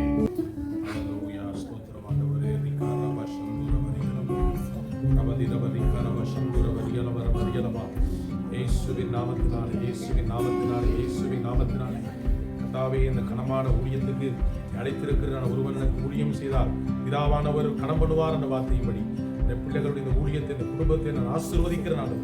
ஆண்டவரே, இது ஒரு சிறு கூட்டமா இருக்கலாம், வருங்காலத்தில் இது பெரும் கூட்டமாய் கர்த்தர் மாற்ற போறபடி ஆசீர்வதிக்கிறேன். தேவனுடைய பிள்ளைகளை நீ அழைத்தவர் உண்மை உள்ளவர், வாக்கு மாறாதவர். ஆண்டவரே, ரட்சித்த தேவன், மன்னித்த தேவன், அந்த அன்பின் அடிப்படையிலே அர்ப்பணிப்போடு பணி செய்கிற பிள்ளைகளை நான் இயேசுவின் நாமத்திலே ஆசீர்வதிக்கிறேன். ஒரு தகப்பனாக, ஒரு ஊழியனாக இவர்களுக்கு மேலாக வல்லமை, கிருபை இப்பொழுது இருப்பதை காட்டிலும் 1000 மடங்கு கோடியா இவர்கள் பெருகுவார்களா ஆசீர்வதிக்கிற மாற்ற பிள்ளைகளுக்கு ஜெபிக்கிறேன்.